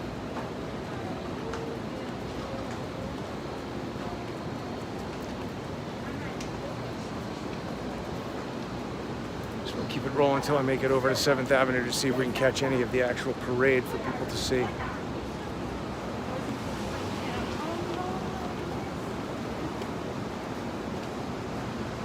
Maybe it ended at 3. Maybe we were downtown while it was happening. So and that seems like the park is where a parade would have emptied out.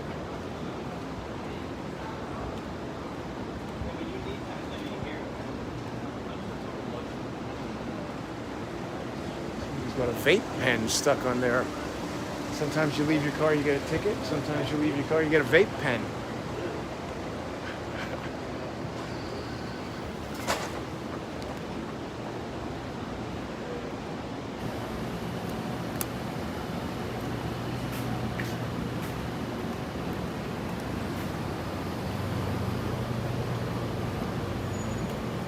It's hot. So this is Xavier High School. I don't really know anything about this at all. Somebody's passed out here.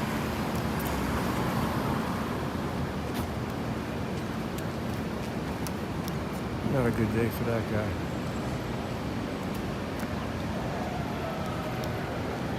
Oh, well, here we see some activity on 6th Ave.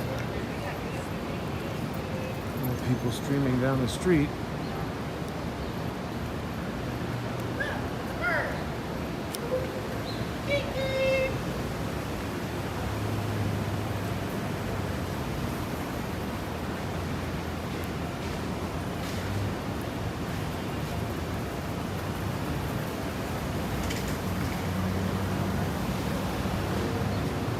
Well, I thought I did.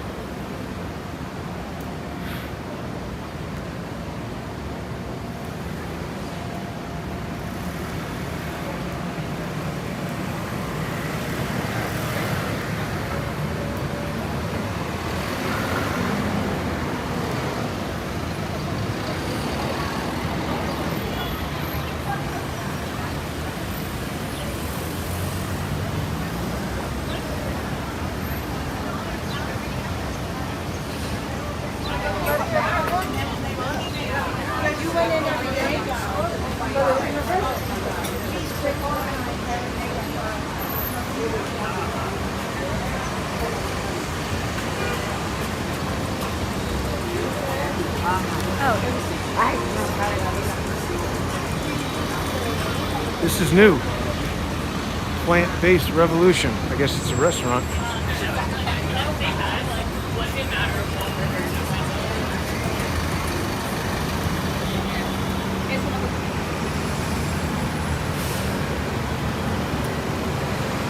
Wow, there's a lot of traffic.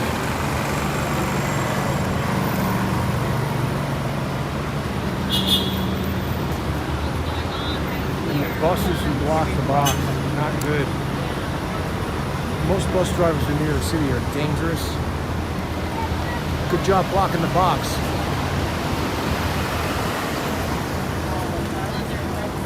And they're never going to ticket them.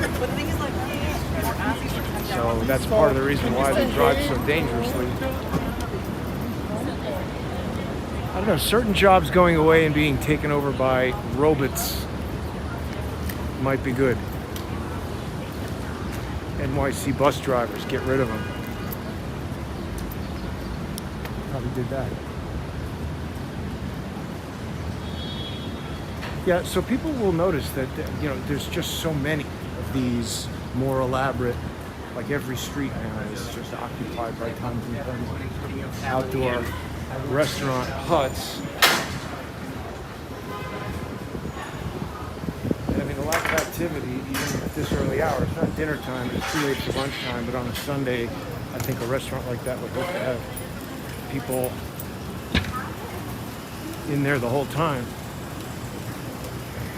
Doesn't look like there's a lot of parade activity over here. I think wherever it was going down, it went down and dumped out in the park, and now it's hanging out there, and there'll be a big party until all hours, and the whole, these are our streets, give us what we want, or we're going to break everything crowd will do whatever the hell they want. The Bluetooth device is ready to pair. The Bluetooth device. Sometimes I hear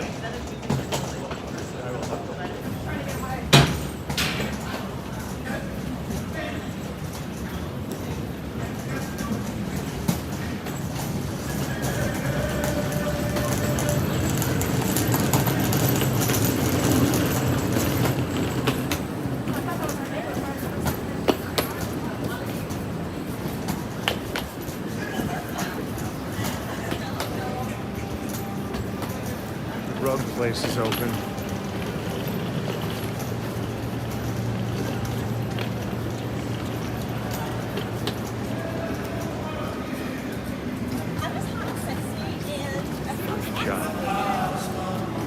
I didn't know that existed. I guess you can bring old furniture and stuff or buy used housewares.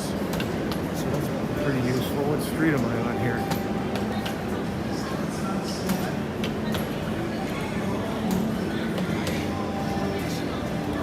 More people monetizing my live stream, broadcasting music, which you're not technically allowed to do. But we're now living in a world where people love to do whatever the hell they want.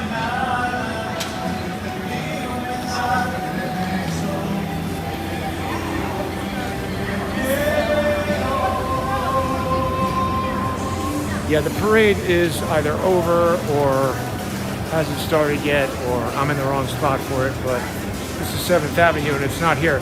So I think we've seen what we need to see of the Pride Parade today.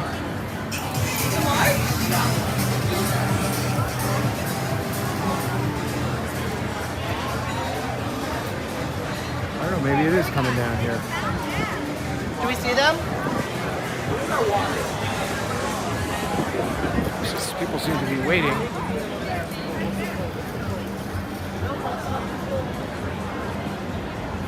Well, this is cool. You can walk right in the middle of 7th Avenue and there's nobody driving. There's also no parade. Tons of stuff out of business over here.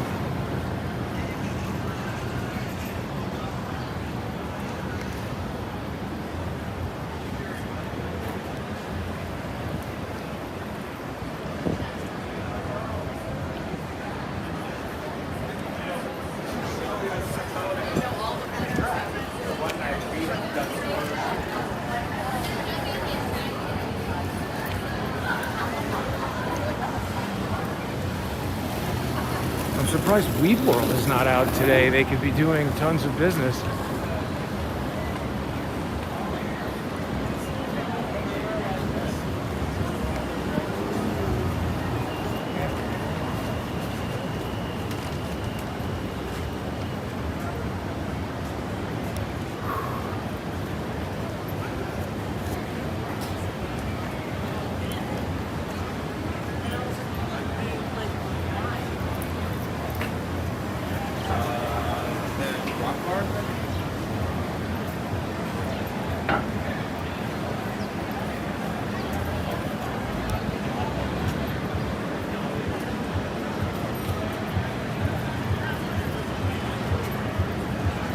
Oh wow, the bars over here are super packed.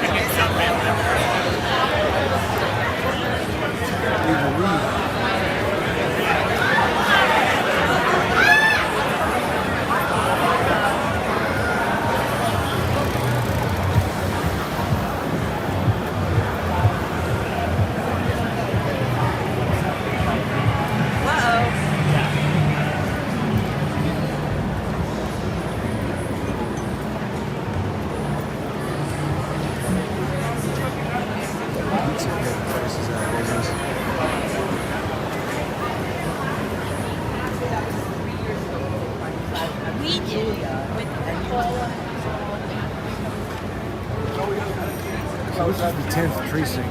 No way. Why? Useless. Every time I've ever asked them to do anything with regard to upholding the law, they have been disinterested.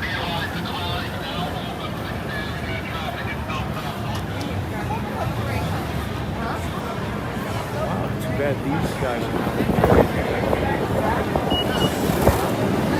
Here's the day.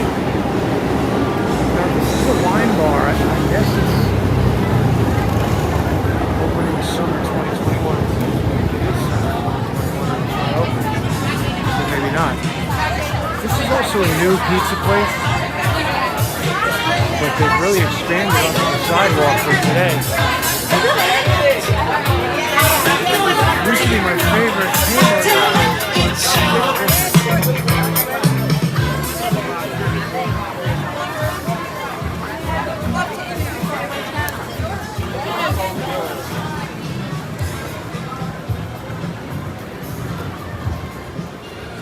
So there we go. That's basically going to be it. Actually,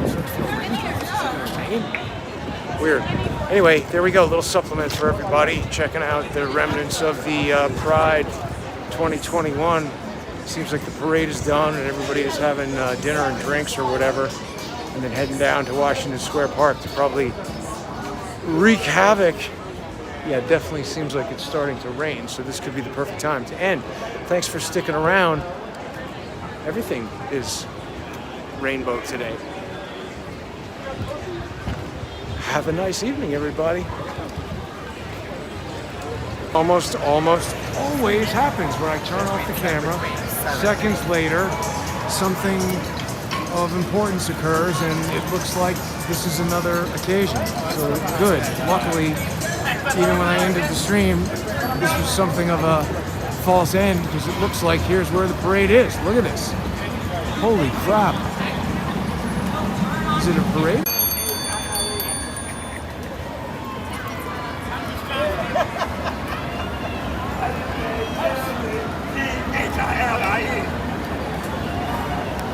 How do you say chili?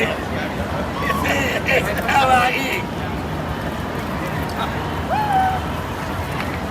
I like the police, honey. I live for Popo, honey. I like the police. I don't know why they're coming for them. I like the police. That's your Bible. Right.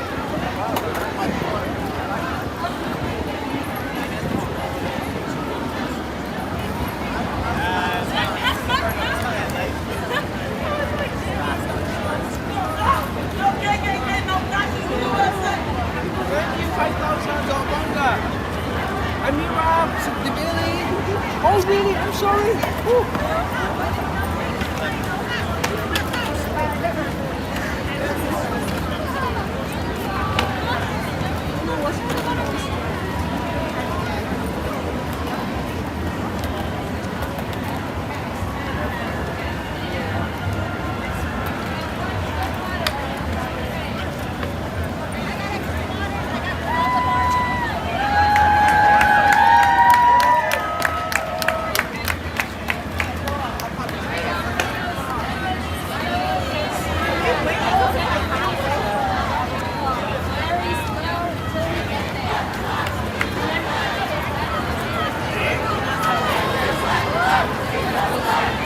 You tell me if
And instead we have this bus that's here for no reason.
I forgot about it.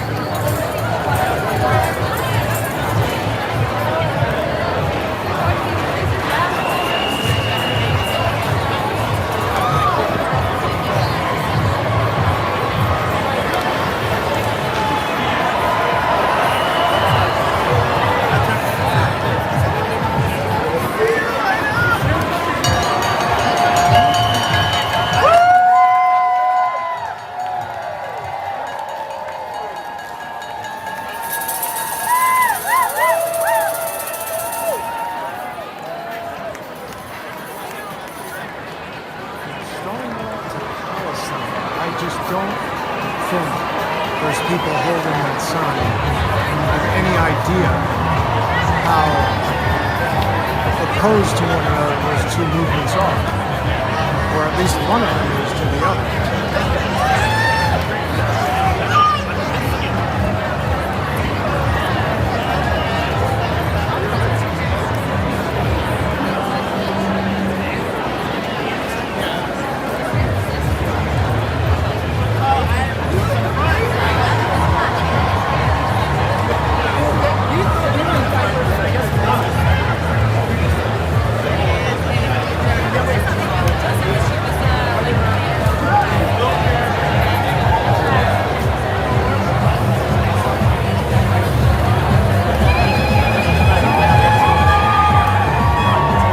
Serious question.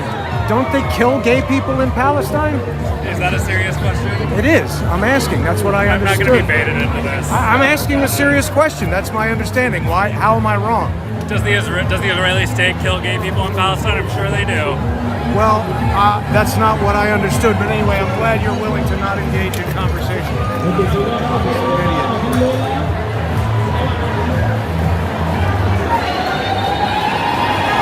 Batman is here.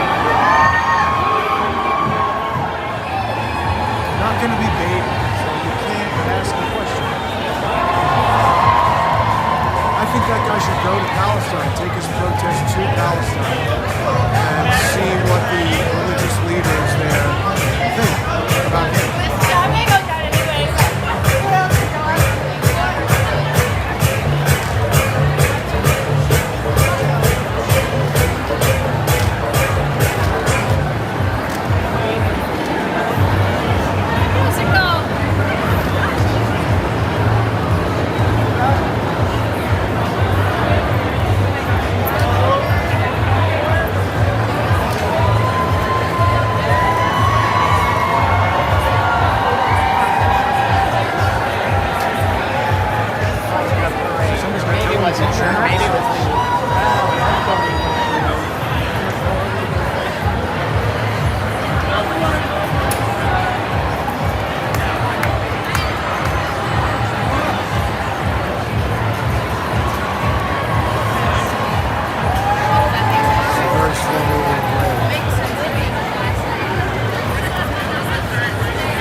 Definitely not going to be able to get your car out of here.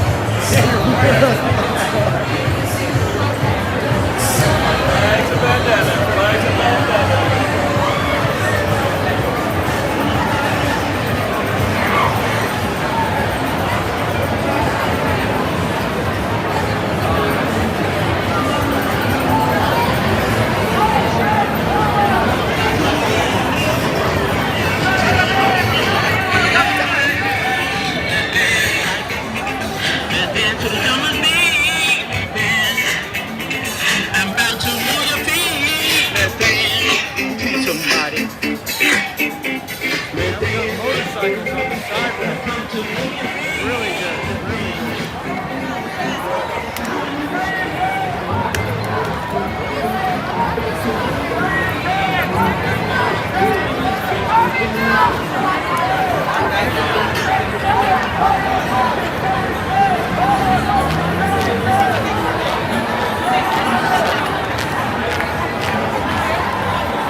Especially like really good.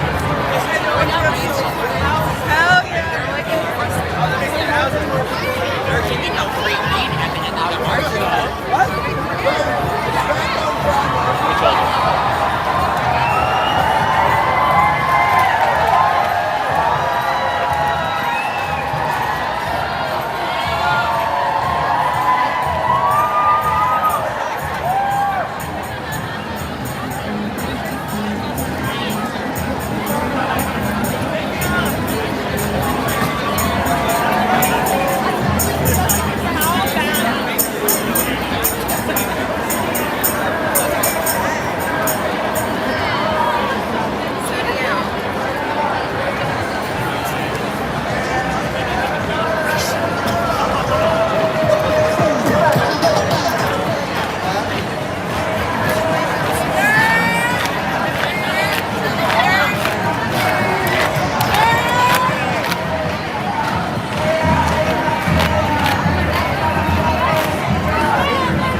How you doing?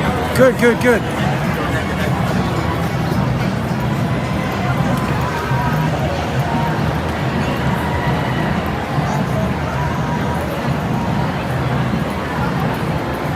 Why are you following me? I just wanted to ask you, you're part of the LGBTQ community? You need to please stop following me. Well, I live around here. I'm not following you. your You ass- need to not advance on me. Take your ass the fuck out my face. I'm just standing here. You Take your just ass the fuck advanced out on my me. face. You're free to go. Now, you don't have to stay here and Take your talk ass to the me. fuck out my face. You get beat up. You can walk away. You're Antifa, you fucking son of a bitch. You can walk away. Walk the fuck away. I know you. Walk away. Walk away, motherfucker. Walk away. Drop your stupid ass on me. What, you protecting him? Are you protecting him? Is that what he just said to you? What are you guys doing here? That guy's Antifa. He's not gay. Antifa, Antifa, Antifa. Right.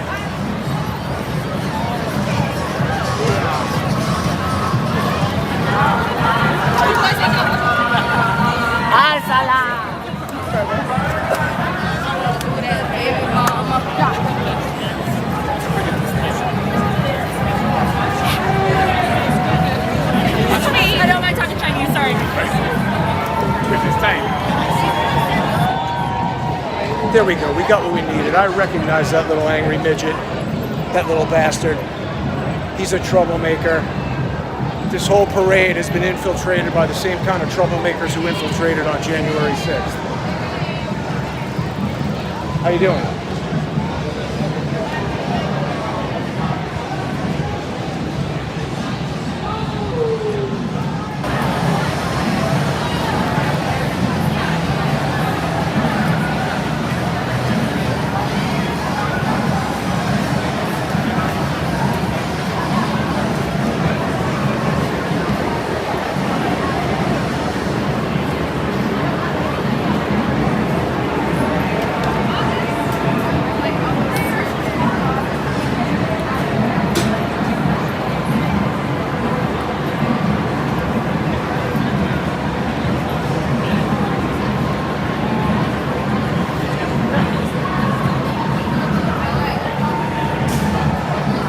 Part of the parade? No, I actually gotta get on the other side. Yeah? Yeah. Do you know how to cross over? Sorry, I don't like You just that. walk straight through. I don't like to be filmed. So what are you doing out here in public? One more time? Oh, no, I just gotta go to the other side. So what? What are you I waiting don't know for? if sometimes... What are you waiting for? I don't know if it's Just stopped. go.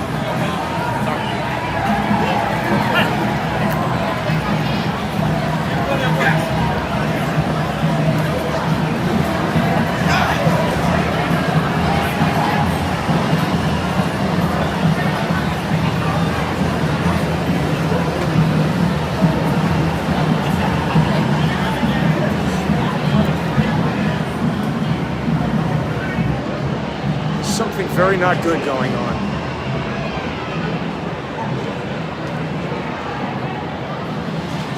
Take care, everybody. Thanks.